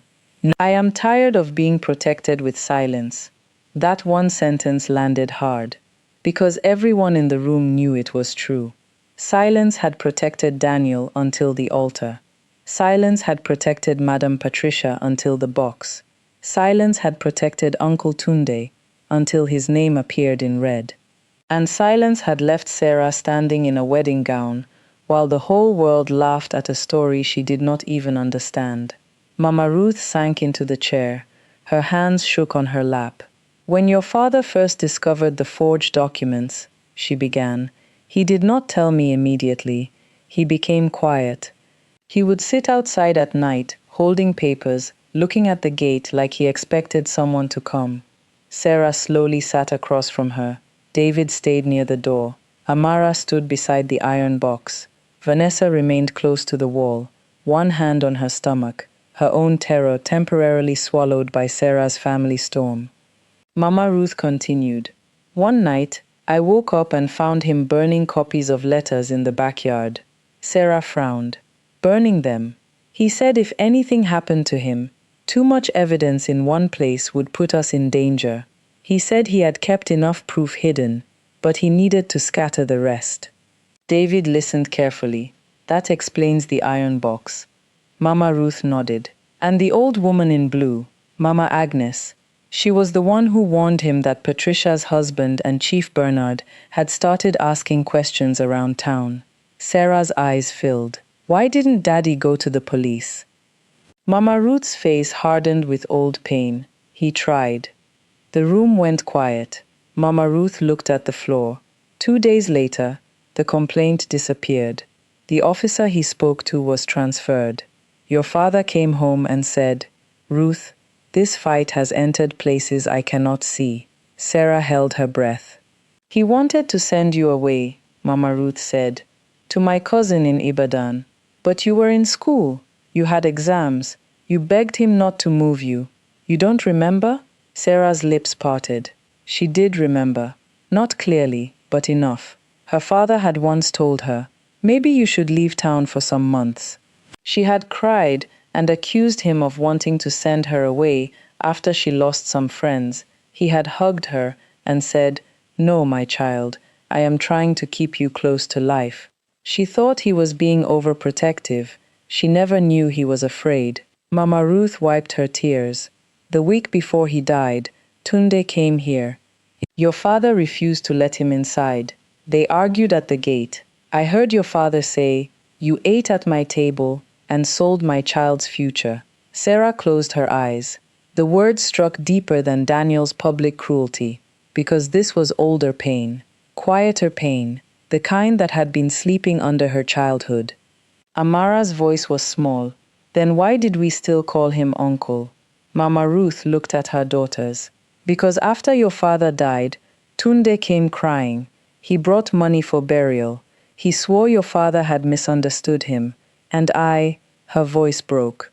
I was a widow with 2 daughters and no strength. I chose survival over questions. Sarah stared at her mother. Part of her wanted to be angry. Part of her was angry. But another part looked at Mama Ruth and saw a woman who had been carrying fear alone for years, smiling for her children, while enemies brought rice to the front door. Sarah's voice softened. Mommy, you should have told me. Mama Ruth nodded through tears. Yes, I should have. A knock sounded at the door. Everyone froze. Then Uncle Tunde's voice came from outside. Ruth, open the door. I know Sarah is inside. David reached for his phone. Daniel's voice followed, smooth and false.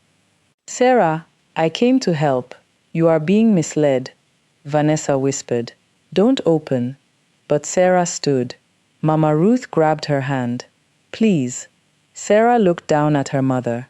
I will not let fear sit at our door and call itself family. She walked to the door. David moved beside her. Sarah opened it. Uncle Tunde stood there in a white senator outfit, gray beard neatly trimmed, eyes soft with a sadness that looked almost real. Daniel stood behind him, holding flowers. Flowers. Sarah almost laughed. Daniel looked at her wedding gown, then at the red file in her hand. His face shifted for half a second. Fear. Then he covered it with tears. Sarah, he said softly, please, I came to apologize. Daniel stepped forward with the flowers in his hand, like a man entering a hospital room. Not a man who had humiliated a woman at the altar. Not a man whose family had tried to bury her father's truth. A man performing sorrow. That was the most frightening thing about Daniel. His face knew how to become whatever the moment required. At the church, it had become proud. Online, it had become wounded. Now, at Mama Ruth's doorstep, it became broken. Sarah, he said, his voice trembling. I could not sleep. Amara scoffed from behind. Good. Daniel ignored her. His eyes stayed on Sarah. I know nothing I say can undo yesterday. I know I hurt you. I know I embarrassed you. Sarah looked at the flowers. White lilies. The same kind he had once brought after missing her birthday dinner. Back then, she cried and forgave him. Now she only stared. Why are you here with Uncle Tunde? She asked. Uncle Tunde lifted both hands gently. My daughter, I came because this matter is getting out of hand. Your father was my brother. I cannot watch outsiders scatter what he left behind. Sarah's grip tightened around the red file. Outsiders. Tunde's eyes moved to David. David gave a cold smile. I wondered when I would become the outsider. Daniel stepped between them quickly. Please, I am not here to fight. Vanessa appeared behind Sarah. When Daniel saw her, his mouth tightened. Vanessa, he said softly, you should not be involved in this stress. Vanessa's eyes flashed. My mother is tied somewhere because of your family. Uncle Tunde frowned deeply, like the news shocked him. What? Sarah watched him carefully. Too much surprise, too clean, too delayed. Daniel turned to Sarah, with tears gathering again. That is why I came. I heard what Chief Bernard did. I swear to you, I did not agree to it. Vanessa stepped forward. But you knew. Daniel lowered his face. That man does not listen to me. Sarah's voice was calm. Where is her mother? Daniel looked at her. There it was. The reason he came. The flowers were not apology. They were wrapping paper. I can help you find her, Daniel said. David moved closer. Then say where she is. Daniel shook his head. Not in front of everyone. Amara laughed sharply. You humiliated my sister in front of everybody. But now truth needs privacy? Daniel's face tightened, but he kept his voice soft. Sarah, I know you hate me. I don't hate you, Sarah said. That seemed to surprise him. She continued. Hate would mean I still have energy to give you. Daniel swallowed. Uncle Tunde stepped in. Sarah, listen. Your father would not want public disgrace. Let us settle this like family.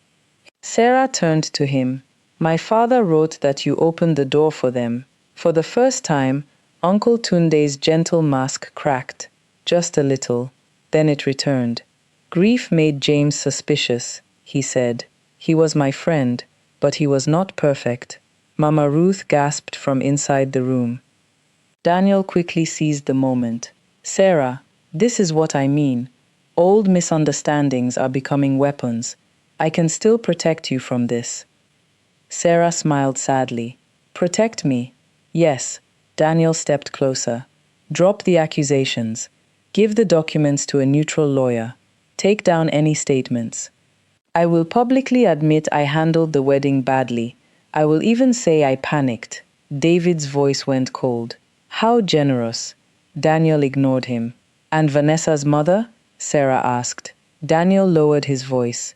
If this does not reach police tonight, I believe she will be released. Vanessa's face crumpled. You believe? Daniel looked at her. I am trying. Sarah turned away from him and walked back to the sitting room. Daniel followed with his eyes. Then he said the thing that made everyone stop.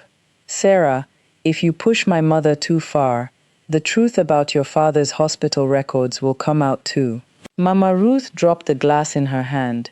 It shattered. Sarah turned slowly. What hospital records? Daniel's tears were gone now. Only fear and calculation remained. Uncle Tunde closed his eyes, like Daniel had spoken too soon. Sarah looked from Daniel to Uncle Tunde, then to her mother.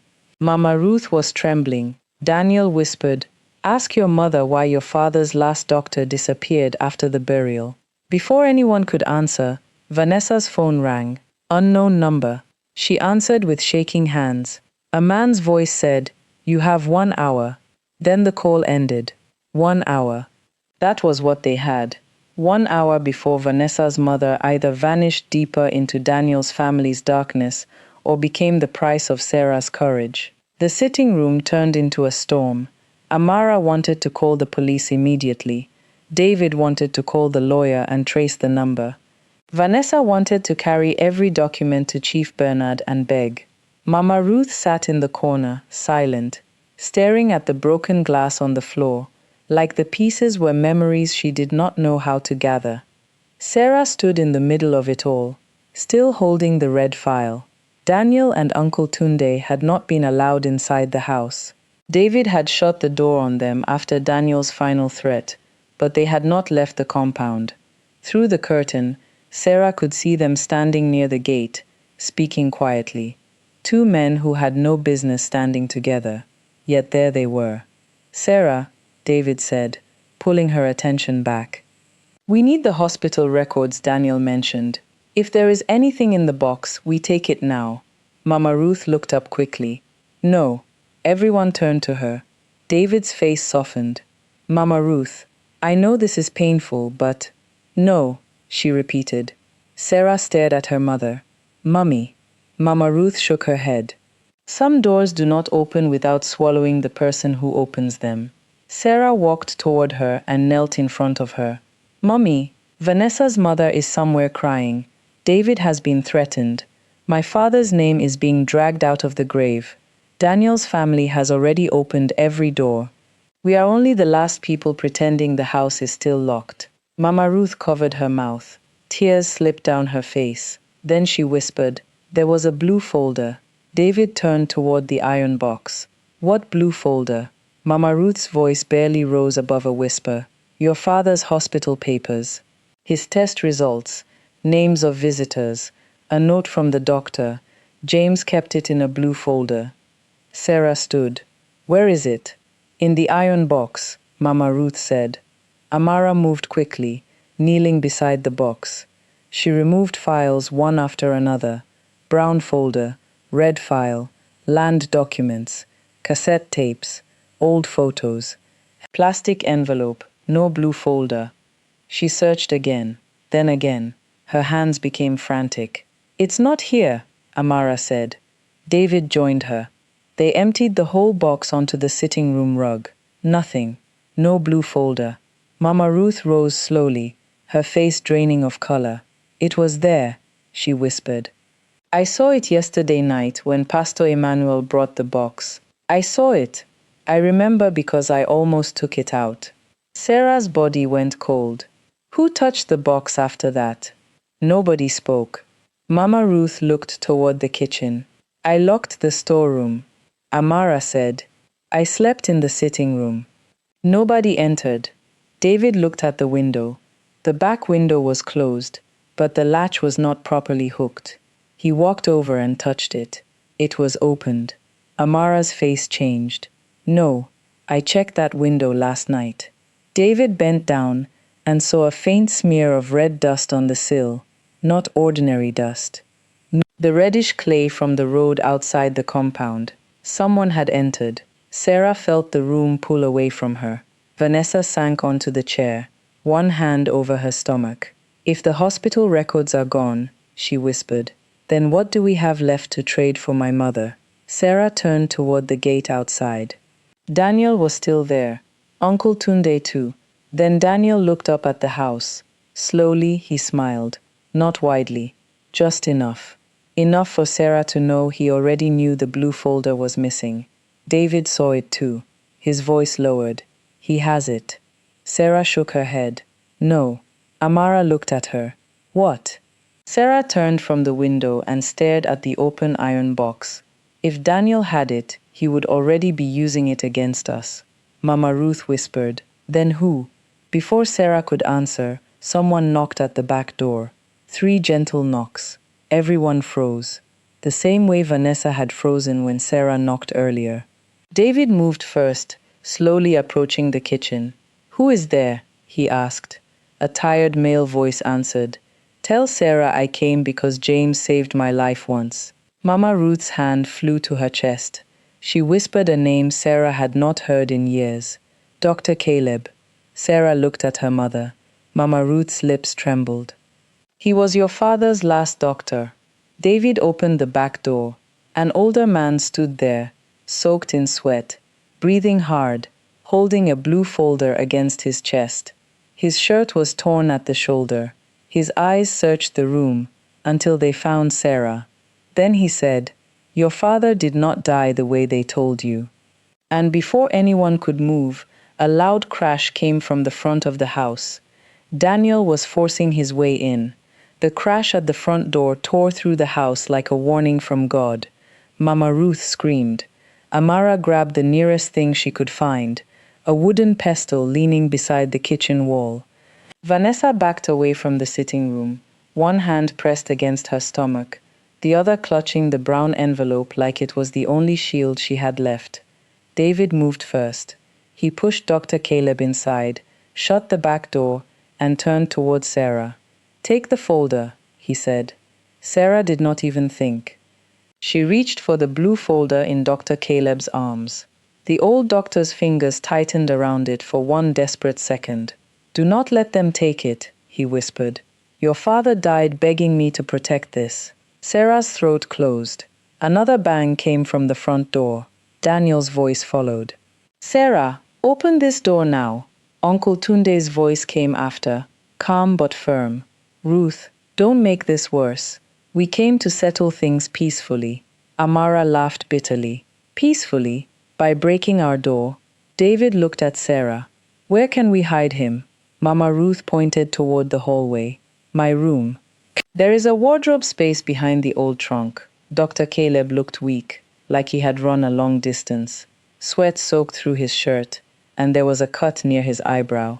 His glasses sat crooked on his face. Sarah wanted to ask him 1,000 questions. What happened to her father? Why did he disappear? Who tore his shirt? Who had the blue folder? But the front door shook again. There was no time.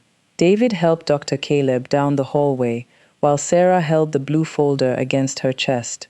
For a moment, her fingers rested on the cover, and she felt the weight of the truth inside it. Then a terrible thought entered her mind. How did Daniel know the folder was missing? How did he know to come now? How did he know Dr. Caleb had arrived? Sarah turned slowly and looked around the sitting room. Mama Ruth was trembling. Amara was near the kitchen door, still holding the pestle. Vanessa stood by the wall, terrified. David had been with her almost every moment. Pastor Emmanuel had helped bring the box. The old woman, Mama Agnes, knew about the evidence. The lawyer had not even seen it yet. Someone close knew too much. Someone close had passed information. Sarah hated the thought the moment it came. But pain had taught her something yesterday at the altar. The face that smiles closest can sometimes hide the sharpest knife. David returned from the hallway. "Dr. Caleb is hidden," he whispered. Sarah looked toward the front door. "Don't open yet," Daniel shouted again. "Sarah!" "I know Caleb is there." Everyone froze. Mama Ruth's knees nearly gave way. Sarah's eyes moved to the blue folder, then to each person in the room. One by one, Amara whispered, "How does he know that?" Nobody answered, and that silence was worse than a confession. David stepped closer. "Sarah, look at me. Whatever you are thinking, be careful." She looked at him, her eyes wet but hard. "Someone told him." Vanessa shook her head quickly. "It was not me," Amara snapped. "Nobody said it was you." Vanessa flinched. Mama Ruth started praying under her breath. Sarah wanted to trust everyone in that room. She wanted to believe betrayal had already shown its full face, but the blue folder pressed against her chest like a warning. Daniel banged the door again, then his voice changed. Soft, sweet, deadly. "Sarah, if you open that folder before I talk to you, you will regret what you find inside." Sarah walked to the center of the sitting room. Her wedding gown dragged over the scattered papers from the iron box. Her father's files lay open at her feet. Her mother cried behind her. A missing doctor hid in the hallway. A pregnant woman shook by the wall. A man who loved her stood ready to fight. And outside, the man who humiliated her yesterday was still trying to control what truth she was allowed to see. Sarah looked at David. "Open the door." David frowned. "Sarah, open it," she said, "but record everything." Amara lifted her phone immediately. David unlocked the door. Daniel stepped inside first. Uncle Tunde came behind him. Daniel's eyes went straight to the blue folder in Sarah's hands. He smiled sadly, like he had come to mourn with her. Then he said, "Your father's death will hurt less if you let me explain it before you read." David moved between Daniel and Sarah before Daniel could take another step. It was not loud, it was not dramatic. He simply placed his body in front of her, and that small movement changed the room. Daniel noticed. His face tightened. "There he is again," Daniel said, looking past David toward Sarah. "Always standing between us." Sarah held the folder tighter. "There is no us." Daniel smiled. "That is what he wants you to believe." David did not respond. That made Daniel angrier.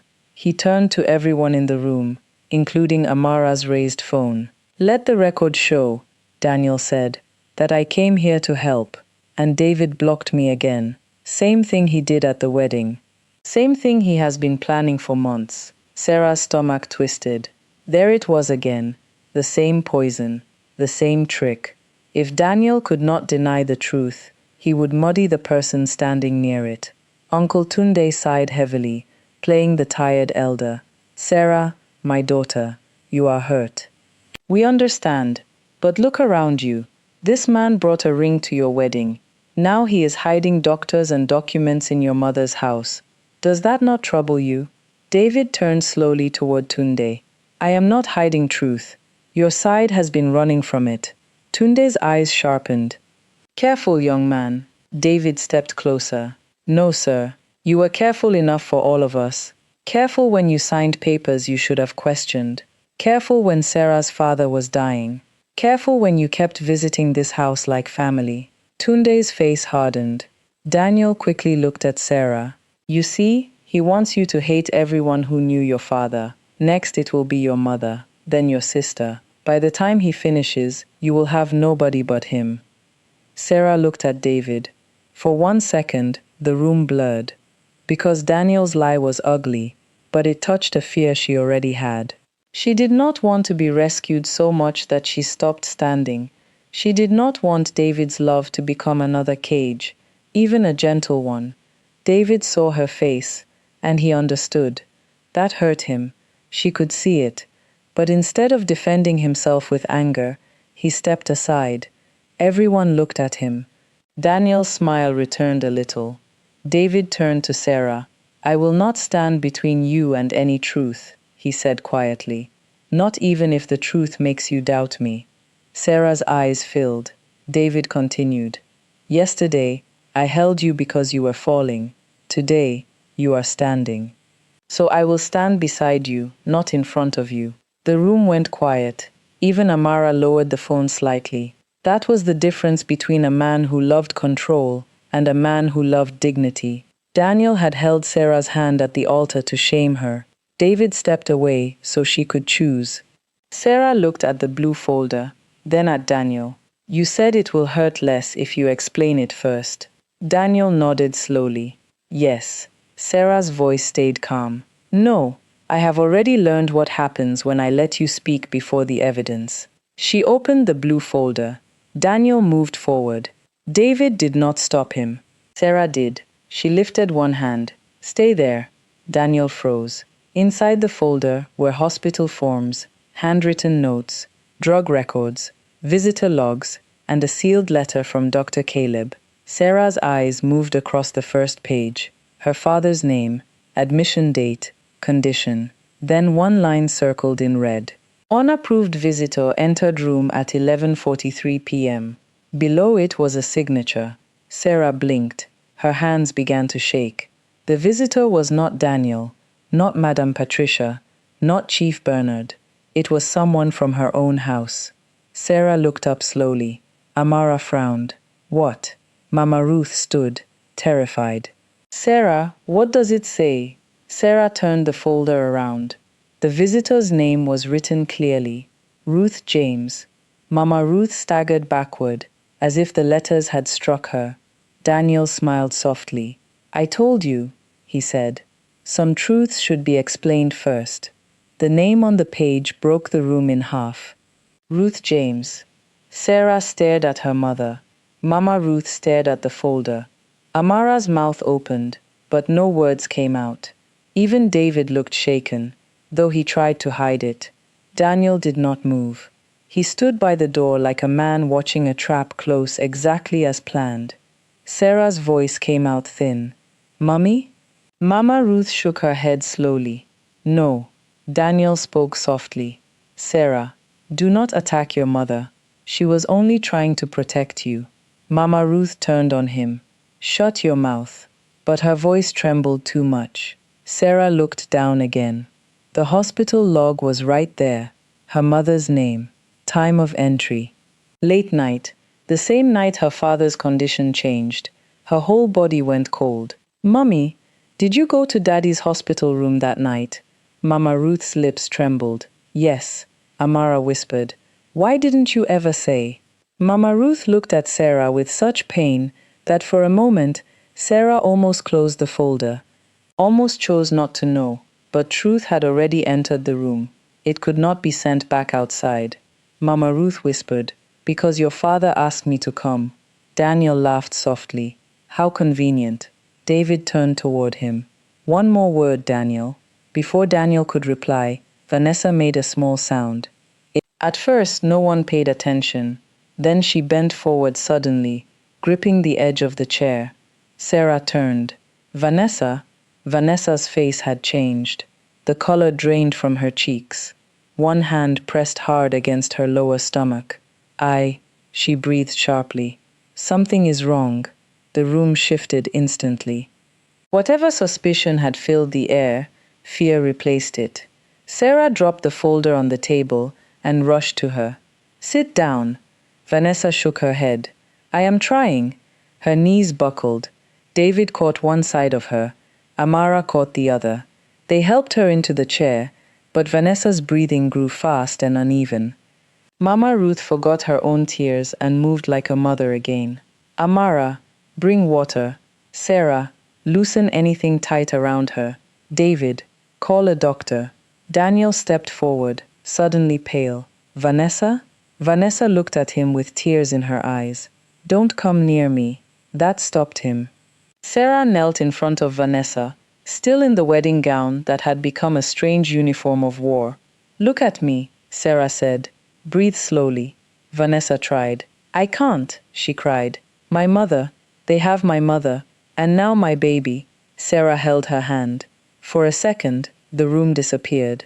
There was no other woman, no wedding scandal, no red dress, no Daniel. Only a frightened pregnant woman who had been dragged into a family's wickedness and now feared losing the only innocent life in the whole mess. Sarah's voice cut through the ambient cafe noise like a jagged blade. "I don't know why I even agreed to see you, David." Vanessa cried harder. "You don't know that." "No," Sarah said. "But I know we are not letting fear make decisions anymore." David returned from the hallway. "Dr. Caleb is coming." Daniel frowned. "Caleb is here." Nobody answered. Dr. Caleb entered moments later, weak but focused. Whatever he had suffered before arriving, the sight of Vanessa made him become a doctor again. He checked her pulse, asked questions, listened, and guided her breathing. "She is under extreme stress," he said. "We need to get her to a clinic for proper care. Now." Vanessa grabbed Sarah's wrist. "My mother," Sarah squeezed her hand. "We will help her. But first, we keep you and the baby safe." Daniel stepped forward again. "I will take her." Vanessa looked at him like he had insulted her. Sarah stood slowly. "No," she said. "You have carried enough women into danger." Daniel's face hardened. But before he could speak, Vanessa's phone buzzed again. A new message appeared. 40 minutes left. Attached was a second video. This time, Vanessa's mother was not alone. Chief Bernard stood behind her, smiling. And beside him, holding the blue hospital folder copy, was Uncle Tunde. Vanessa saw Uncle Tunde in the video and screamed. Not loudly enough to shake the house, but sharply enough to cut everybody inside it. Sarah took the phone from her before the fear could swallow her whole. The video was only 10 seconds long. Vanessa's mother sat tied to the chair, crying quietly. Chief Bernard stood behind her, with one hand resting on the chair back like he owned her fear. But Uncle Tunde was the one who made Sarah's blood turn cold. He held up a blue folder, a copy, so the one in Sarah's house was not the only one. Tunde looked into the camera and said, "Sarah, stop digging before you destroy your mother." Then the video ended. Mama Ruth covered her mouth. Daniel looked at Uncle Tunde, then quickly looked away. That small movement told Sarah everything. Daniel had known Tunde was involved, but maybe not how deeply. Sarah turned toward Tunde, who stood inside her mother's house, pretending to be family, while another version of him appeared in a kidnap video. "You came here while Vanessa's mother was being held," Sarah said slowly. Tunde adjusted his white sleeve. That video could have been made earlier. Vanessa tried to stand. "You monster." Dr. Caleb stopped her gently. "Please, sit." Vanessa broke down, not from weakness, from the terrible knowledge that her own mother's life had become a bargaining chip in a war she never meant to enter. Sarah knelt in front of her again. Vanessa looked away. "Don't be kind to me." Sarah's voice was soft. "Why?" "Because I was the woman in the car." The room went quiet. Vanessa wiped her tears angrily. "I was the one Daniel showed off while you were at the altar. I believed him. I believed every lie. I let him make me feel chosen while he was destroying you." Sarah looked at her for a long moment. Yesterday, those words would have burned. Today, they still hurt, but differently. Sarah said, "Daniel made you feel chosen because he needed you blind." Vanessa's face crumpled. Sarah continued, "He made me feel loved because he needed me trusting. He made his mother feel powerful because he needed her protection. He made everyone useful until they became inconvenient." Vanessa shook her head. "I should have known." Sarah gave a sad smile. "So should I." That was the first honest bridge between them. Not friendship. Not forgiveness wrapped in pretty words. Something more painful and more real. Two women standing on opposite sides of the same lie, finally seeing the man in the middle clearly. Sarah reached for Vanessa's hand. This time, Vanessa let her take it. "We will get your mother," Sarah said. "And we will not trade away my father's truth to do it," Vanessa whispered. "How?" Sarah looked at Dr. Caleb. "You said my father did not die the way they told me. Tell us what is in that folder." Dr. Caleb sat down slowly. His breathing was still uneven. "Your father was recovering," he said. Mama Ruth closed her eyes. Dr. Caleb continued. "He was weak, yes, but the night before he died, he told me he wanted police protection. He said Tunde had come to warn him that Patricia's family would make his death look natural if he spoke." Sarah's heart pounded. "Then what happened?" Dr. Caleb looked at Mama Ruth. That night, Ruth came to the hospital because James sent for her. He gave her a packet of documents and told her to leave immediately. Mama Ruth whispered, "He told me not to look back." Dr. Caleb nodded. After she left, another person entered. Sarah's mouth went dry. "Who?" Dr. Caleb looked toward Uncle Tunde. "Tunde came with a nurse I did not know. I was called away to an emergency. By the time I returned, James could barely breathe." Tunde shouted, "Lies!" Dr. Caleb flinched, but kept speaking. "I wrote everything down. I tried to report it, then I was threatened, beaten, and forced to disappear." Sarah stood slowly. Daniel edged toward the door. David noticed. "Don't move." Then Sarah's phone rang. "Unknown number," she answered. Chief Bernard's voice came through, calm and amused. "You have 30 minutes now, bride. Bring the red file, the blue folder, and Vanessa. No police, no lawyer, or both mothers will suffer for your stubbornness." Sarah froze. Both mothers. She turned slowly. Mama Ruth's chair was empty. The back door was open. For one terrible second, Sarah could not understand what she was seeing. Mama Ruth's chair was empty. The back door was open. The curtain moved gently in the breeze, and the house, which had been full of voices a moment ago, became so quiet that Sarah could hear her own heartbeat. "Mummy?" Amara called. No answer. Amara ran to the hallway. "Mummy!" David rushed to the back door and stepped outside. Sarah followed, but he held up one hand. "Stay behind me." This time, Sarah did not argue, not because she wanted protection, because her legs had forgotten how to be legs. The backyard was empty, except for Mama Ruth's white handkerchief lying near the old water drum. Sarah picked it up. It was the same handkerchief Mama Ruth had carried at the wedding, the one she had pressed to her mouth when Daniel humiliated her daughter, the one soaked with a mother's helpless tears. Now it lay in the dirt. Sarah's throat closed. Amara screamed from inside the house. "She's gone." Vanessa began to cry. "No, no, no." Dr. Caleb held the wall for support.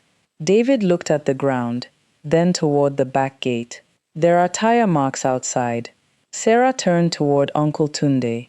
He was gone. So was Daniel. The front door stood open. The flowers Daniel had brought were lying on the floor. White lilies scattered like another insult. Sarah ran back into the sitting room and grabbed her phone. The same unknown number called again. She answered without breathing. This time, it was not Chief Bernard. It was Madame Patricia. Her voice was smooth, almost gentle. "Sarah, my daughter." Sarah's grip tightened until her fingers hurt. "Where is my mother?" Madame Patricia sighed. "You see how quickly stubbornness creates pain. Yesterday, you could have walked away quietly. Today, you have involved pregnant women, old doctors, family elders, and now your poor mother." Sarah's voice shook. "If you touch her, do not threaten me," Madame Patricia snapped, and for 1 second, the gentle mask fell. Then she softened again. "I am offering you mercy." Sarah laughed once, broken and cold. "Mercy? Yes. Bring the red file, the blue folder, the memory card, and Vanessa to the old banquet hall behind St. Luke's Church. Come without David. Come without police. Come without phones recording. In exchange, I give you your mother and Vanessa's mother." David whispered, "Put it on speaker." Sarah did.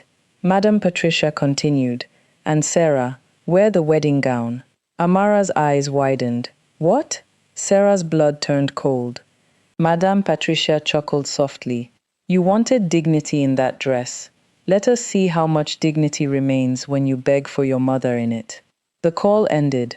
For a moment, nobody moved. Then Vanessa stood, even though Dr. Caleb told her not to. "I am going." Sarah turned to her. "No, my mother is there too." "You are pregnant and in pain, and you are a daughter," Vanessa said. "So you understand." That silenced Sarah. David stepped forward. "This is a trap." Sarah looked at him. "Of course it is. Then we do not walk into it blindly." Amara wiped her tears. "We call the police." Dr. Caleb shook his head. "If Chief Bernard still has people inside the police, that may send warning before help arrives." David looked at Sarah carefully.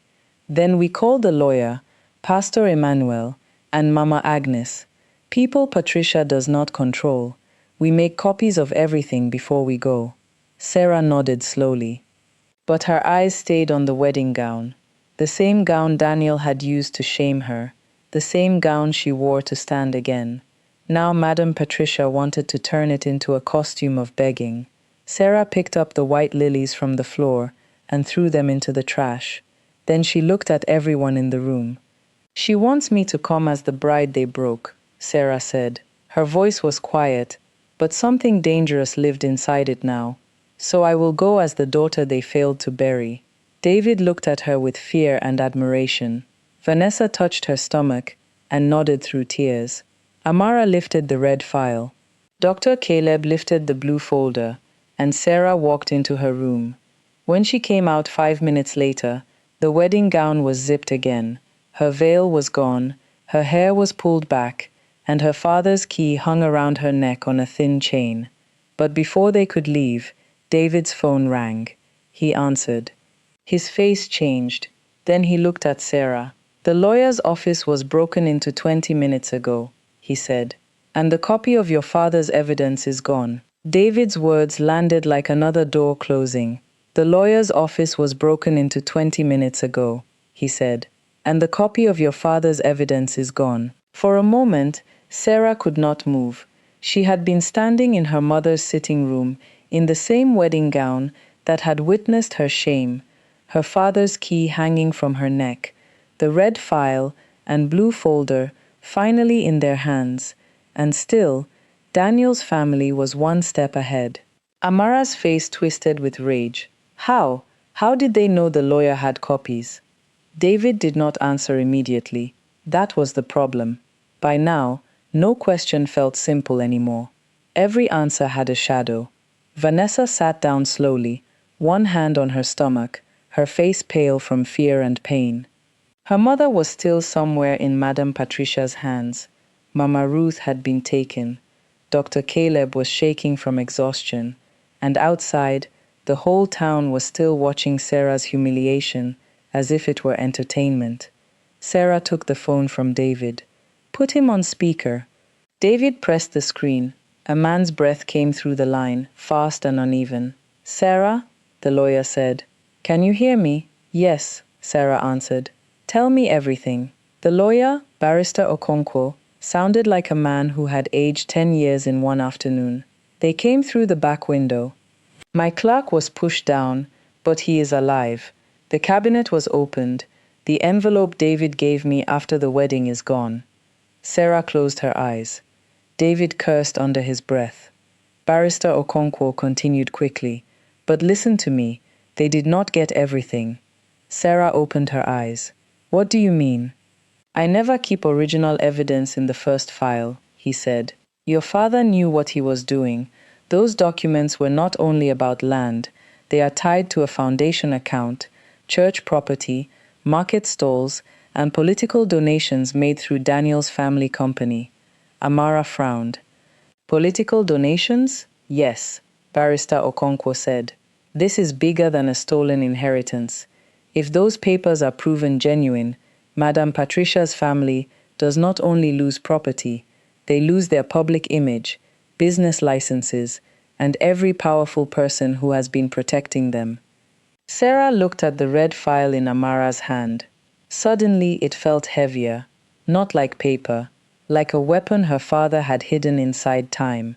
Barrister Okonkwo continued. "The old banquet hall behind St. Luke's Church, where Madame Patricia wants you to come, is not random.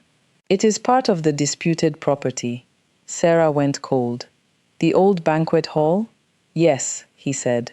"It was built on land, originally purchased by your father and Daniel's father together. But after the forged transfer, Patricia's family claimed the whole place. They have used it for private meetings for years." David's face hardened. "So she is calling Sarah to the very place they stole." "Yes," the lawyer said, "and she will not be alone. She may bring elders, bloggers, and people who will pressure Sarah to surrender the evidence quietly." Sarah almost smiled, but there was no joy in it.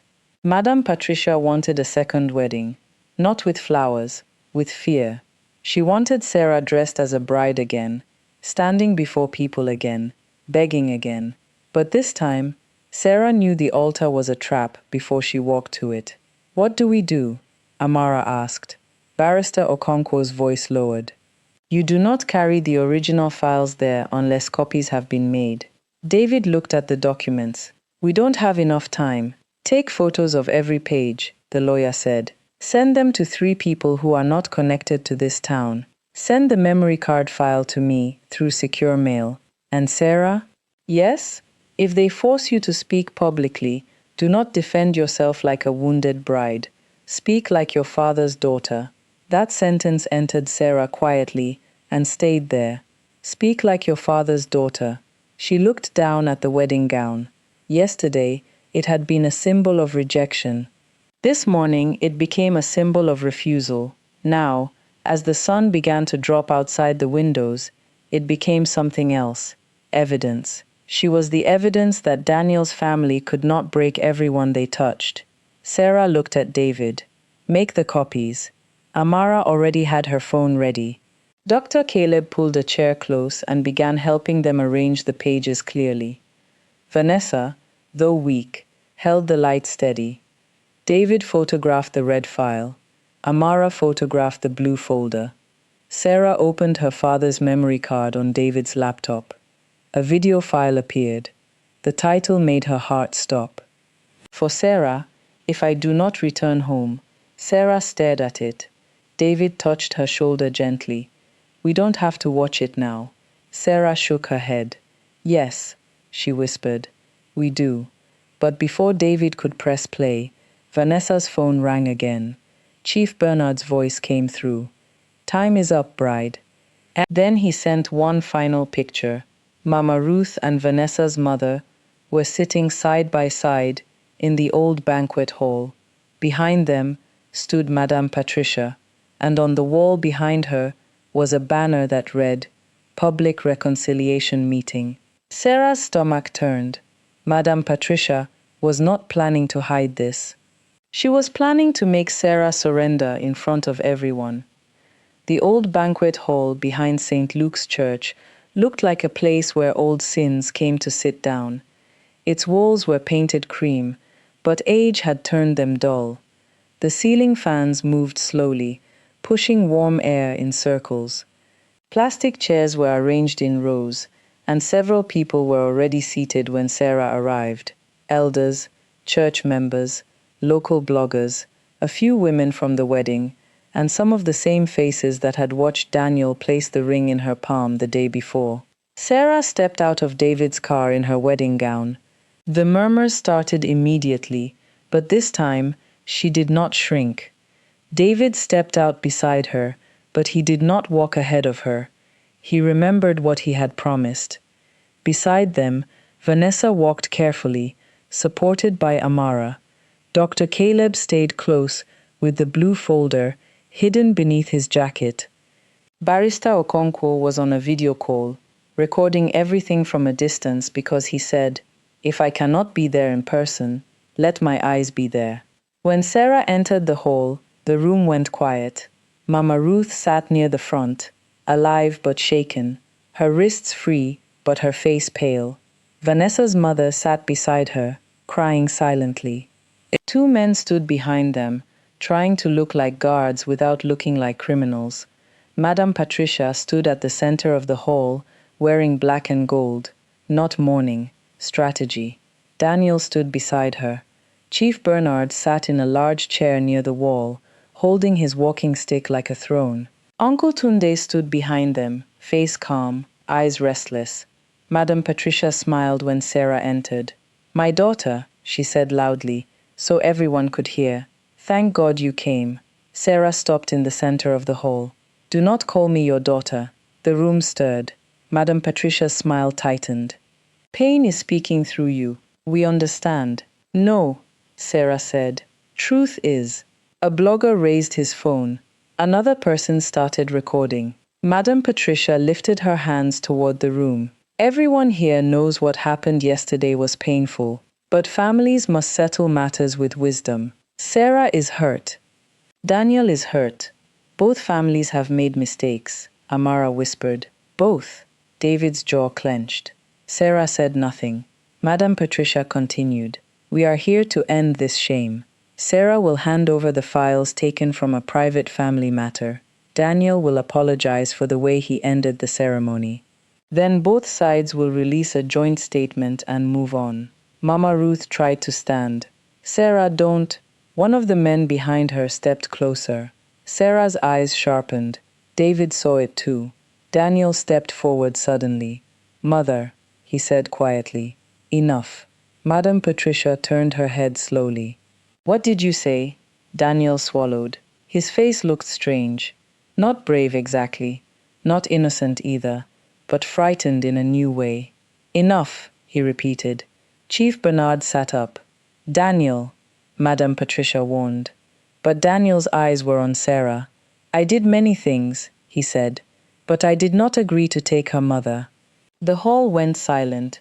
Madame Patricia laughed softly. My son is emotional. Ignore him. Daniel turned to her.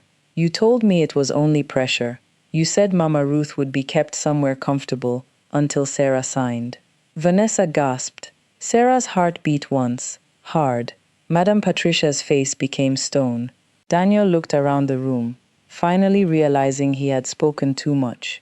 But fear had cracked him open now, and once fear entered a coward, it often dragged truth behind it. Daniel pointed at Chief Bernard.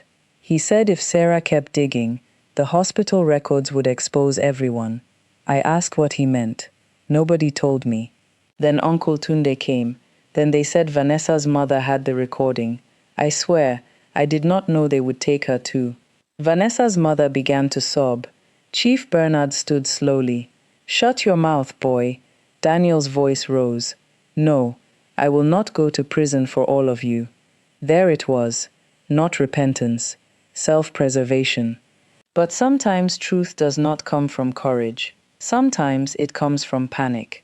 Madame Patricia stepped toward Daniel and slapped him so hard the room gasped. You foolish child, she hissed. Daniel held his cheek. For 1 second, he looked like a little boy trapped under the weight of the mother who had made him cruel. Sarah's voiced him carefully, and for the first time she saw it. Daniel had hurt her because he was wicked, yes, but he had also been raised by a woman who taught love as ownership, shame as discipline, and wealth as a weapon. That did not excuse him, but it explained the poison.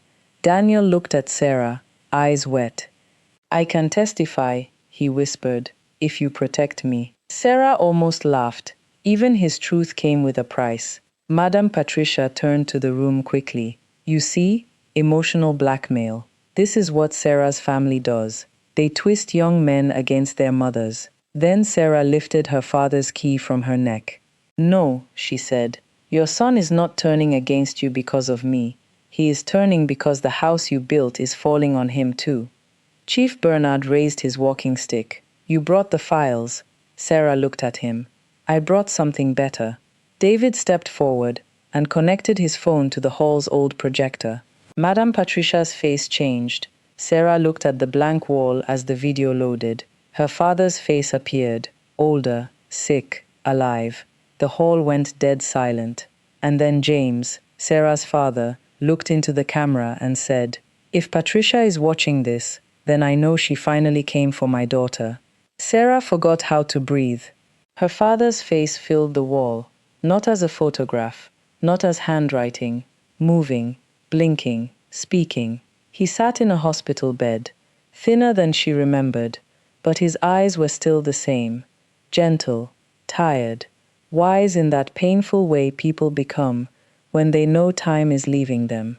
Mama Ruth began to cry immediately. My James, Sarah stood frozen in the center of the hall, the wedding gown around her legs, the key on her chest, the whole room behind her, but all she could see was her father. James looked into the camera. My daughter, if you are watching this, then I failed to come home and tell you myself. Sarah covered her mouth. Daniel lowered his eyes. Madame Patricia stood still, but her fingers twitched against her wrapper. James continued, Do not let them convince you that I died from weakness alone. I was sick, yes, but I was recovering. What was killing me faster than illness was betrayal. The hall was silent except for Mama Ruth's crying. I trusted Daniel's father, James said. I trusted Tunde. I welcomed Patricia into my home when her family had nothing. I watched them grow rich from what we built together, and when I asked for fairness, they called me greedy. Uncle Tunde shook his head. This is edited. David turned sharply. Say one more word, and say it loud for the recording. Tunde went quiet. James coughed in the video, then continued. The land behind St. Luke's, the market shops, the old storage building, and the banquet hall were never meant to belong to one family. They were meant to build a trust for my children and community widows. Patricia knew this. Bernard knew this. Tunde knew this. People in the hall began whispering. Community widows. That changed everything. This was not just Sarah's inheritance. It was money and land meant to help other women too. James lifted a paper weakly in the video. I have hidden the proof because the people involved have friends in uniforms, courts, and churches. If I die, do not fight them with noise. Fight them with witnesses. Dr. Caleb stepped forward now. His voice shook, but he spoke. I am one of those witnesses, James continued on the screen. Ruth came to me the night before I died. I gave her documents to take home. She did not harm me. She saved what she could. If they ever use her name against you, Sarah, remember this. Your mother was the last loyal person who left my room. Sarah turned to Mama Ruth. Mama Ruth was shaking. Sarah's eyes filled with grief and relief at the same time. The hospital log had made her doubt her mother, but her father had known even that would be used. He had left truth for a wound that had not happened yet. The video went on. After Ruth left, Tunde came. Every eye turned toward Uncle Tunde. He stepped backward. James's voice weakened. He cried. He begged me to forgive him. Then he asked where the last copies were hidden. When I refused, he said I was choosing papers over peace. Tunde's lips trembled. James misunderstood. Then the video showed the hospital room door opening. A younger Tunde appeared in the background. The hall erupted. Dr. Caleb whispered, "That is the missing footage." On the screen, Tunde stood near James's bed, leaning close. The audio was faint, but clear enough. Tunde said, "Tell me where the documents are, and Patricia will leave Sarah alone." James answered, "If Patricia touches my daughter, the truth will outlive all of you." Sarah began to cry, not weakly, not helplessly. The tears of a daughter hearing her father defend her future with the last strength in his body. Then the video cut back to James alone. "My daughter," he said, "if Daniel ever comes close to you, ask yourself why the son of the family that stole from us suddenly loves you. Love is not love if it arrives carrying another person's hunger." Sarah closed her eyes. Every word entered, every warning, every memory, every sign she had ignored. James took a difficult breath. "And if a man stands by you when you have nothing to give him but trouble, do not rush to marry him, because he is kind. Heal first, then choose from strength, not rescue." David looked down. Sarah turned toward him. Her father had spoken to that too. The ring, the waiting, the dignity. James smiled faintly into the camera. "Sarah, forgive yourself. You were not foolish for loving. They were wicked for using it." The video ended. Nobody moved. Then Mama Ruth stood. She walked to Sarah and wrapped her arms around her. Sarah broke into her mother's chest like she had been holding up the sky alone. Madam Patricia suddenly turned toward the side exit, but Vanessa stepped in front of her. "No," Vanessa said, voice shaking but strong. "You don't get to walk out like Daniel walked out." Chief Bernard lifted his stick and shouted, "Move!" Then the front doors of the banquet hall opened. Pastor Emmanuel entered with Mama Agnes, Barrister Okonkwo, and 2 uniformed officers. Madam Patricia looked at Sarah with pure hatred. "You think this is over?" Sarah wiped her tears. "No," she said. "I think it finally started." By the time Pastor Emmanuel stepped into the banquet hall with the officers, half the room had already started recording. That was the strange justice of it. The same phones that once captured Sarah's shame were now capturing Patricia's downfall. Madam Patricia's face changed quickly. 1 second, hatred. The next, wounded dignity. She lifted her chin and faced the officers like a queen, insulted by servants. "What is this embarrassment?" she demanded. "This is a family reconciliation meeting." Barrister Okonkwo stepped forward, his suit wrinkled, his face serious. "No, madam. This is an active intimidation, abduction, and evidence tampering matter." The hall exploded. Chief Bernard shouted, "Mind your words." One officer moved toward him. "Sir, sit down." Chief Bernard looked around, expecting loyalty. But the room that once feared him was now full of cameras. Power is a funny thing. It looks tall until witnesses stand up. Mama Ruth and Vanessa's mother were brought forward. Vanessa rushed into her mother's arms, crying so hard Dr. Caleb had to steady her. Sarah held Mama Ruth tightly, breathing in the scent of her wrapper like she was a child again. "Mommy," Sarah whispered, "I thought I lost you." Mama Ruth held her face. "You did not lose me. I was praying for you." Amara cried openly now, no longer pretending to be strong. David stood a few steps away, watching Sarah reunite with her mother. He did not interrupt. He did not demand gratitude. He simply stood there, wounded cheek, tired eyes, ring still hidden in his pocket, loving her without trying to own her pain. Then one of the bloggers spoke up. "Sarah, is it true Daniel's family tried to force you to settle?" The hall went quiet. All eyes turned to Sarah. Yesterday, at the wedding, attention had crushed her. Today it waited for her. There is a difference. Sarah stepped forward. Her wedding gown brushed the floor of the old banquet hall, the same hall her father's video had just revealed as stolen ground, the same place Madame Patricia had called her to beg. Sarah looked around at the faces, some familiar, some strange, some guilty, some curious, and she began, "My name is Sarah James." Her voice trembled, but it did not break. "Yesterday, many of you saw a video of me being humiliated at the altar. You saw Daniel return a ring into my hand before the vows. You saw his family walk out. Some people laughed. Some people pitied me. Some people called me desperate." Daniel lowered his head. Sarah continued, "I will not stand here and pretend it did not hurt. It hurt. It broke something in me I did not know could break. But what happened at that altar was not just rejection. It was a plan."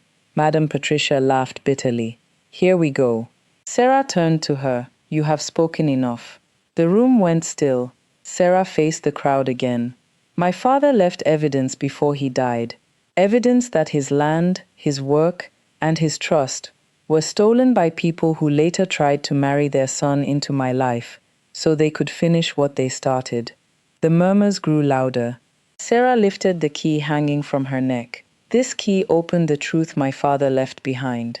This dress carries the shame they tried to put on me. But I am standing here with both because I refuse to hide anymore." Vanessa wiped tears from her face. Dr. Caleb nodded silently. Sarah looked at Daniel.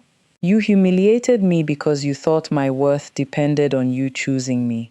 Daniel could not meet her eyes. Then she looked at Madame Patricia. "You threatened me because you thought fear was stronger than truth." Madame Patricia's mouth tightened. Sarah turned to Uncle Tunde, who stood between two officers now. "And you came to my father's house as family while carrying betrayal in your hands." Tunde began crying. "Sarah, please." Sarah did not stop. To everyone watching, she said, "Record this part too. Do not only record women when they fall, record when they stand. Do not only share shame, share truth." For the first time, the room did not feel like a crowd. It felt like a witness. Barrister Okonkwo stepped beside her and announced that all evidence had been duplicated and sent to multiple legal channels. Pastor Emmanuel publicly promised that the church would cooperate in returning any stolen property connected to the trust. Chief Bernard was escorted out first. He cursed under his breath. Uncle Tunde followed, crying now, asking Mama Ruth to speak for him. She turned her face away. Then Madame Patricia was led forward. Before she passed Sarah, she leaned close and whispered, "You will still be known as the bride he left." Sarah looked at her calmly. "No," she said. "I will be known as the daughter who finished what her father started." Madame Patricia had no answer. Then Daniel, desperate and shaking, tried one last time. "Sarah," he said, "I helped you today. Tell them I helped." Sarah looked at him for a long moment. "You helped yourself," she said. "That is the only person you ever loved well." The room went silent, and Daniel finally had to stand inside the truth, without a mother, a lie, or a crowd to hide behind. 3 months later, Sarah returned to St. Luke's Church, not for a wedding, not for a funeral, for a reopening. The old banquet hall behind the church had been closed after the investigation began. Its ownership was under legal review, but the court had allowed part of the property to be used temporarily for the widow's food program her father had wanted years ago. That morning, women stood in line outside the hall, carrying baskets, babies, and tired hope. Sarah stood near the entrance in a simple white dress, not a wedding gown, just white, clean, peaceful. Her hair was braided back neatly. Her face still carried traces of everything she had survived, but it no longer looked like pain was the only thing living there. Mama Ruth stood beside her, helping arrange bags of rice and oil. Amara moved around with a clipboard, bossing everybody like she had been born to manage chaos. Vanessa sat under a canopy, holding her newborn baby girl against her chest. She had named her Grace. When Sarah first heard the name, she cried. Vanessa's mother was there too, still recovering, but alive. She and Mama Ruth had become close in a way nobody expected. Pain had made them sisters before friendship could. Dr. Caleb had testified. Pastor Emmanuel had apologized publicly for not seeing the depth of corruption around the church property earlier.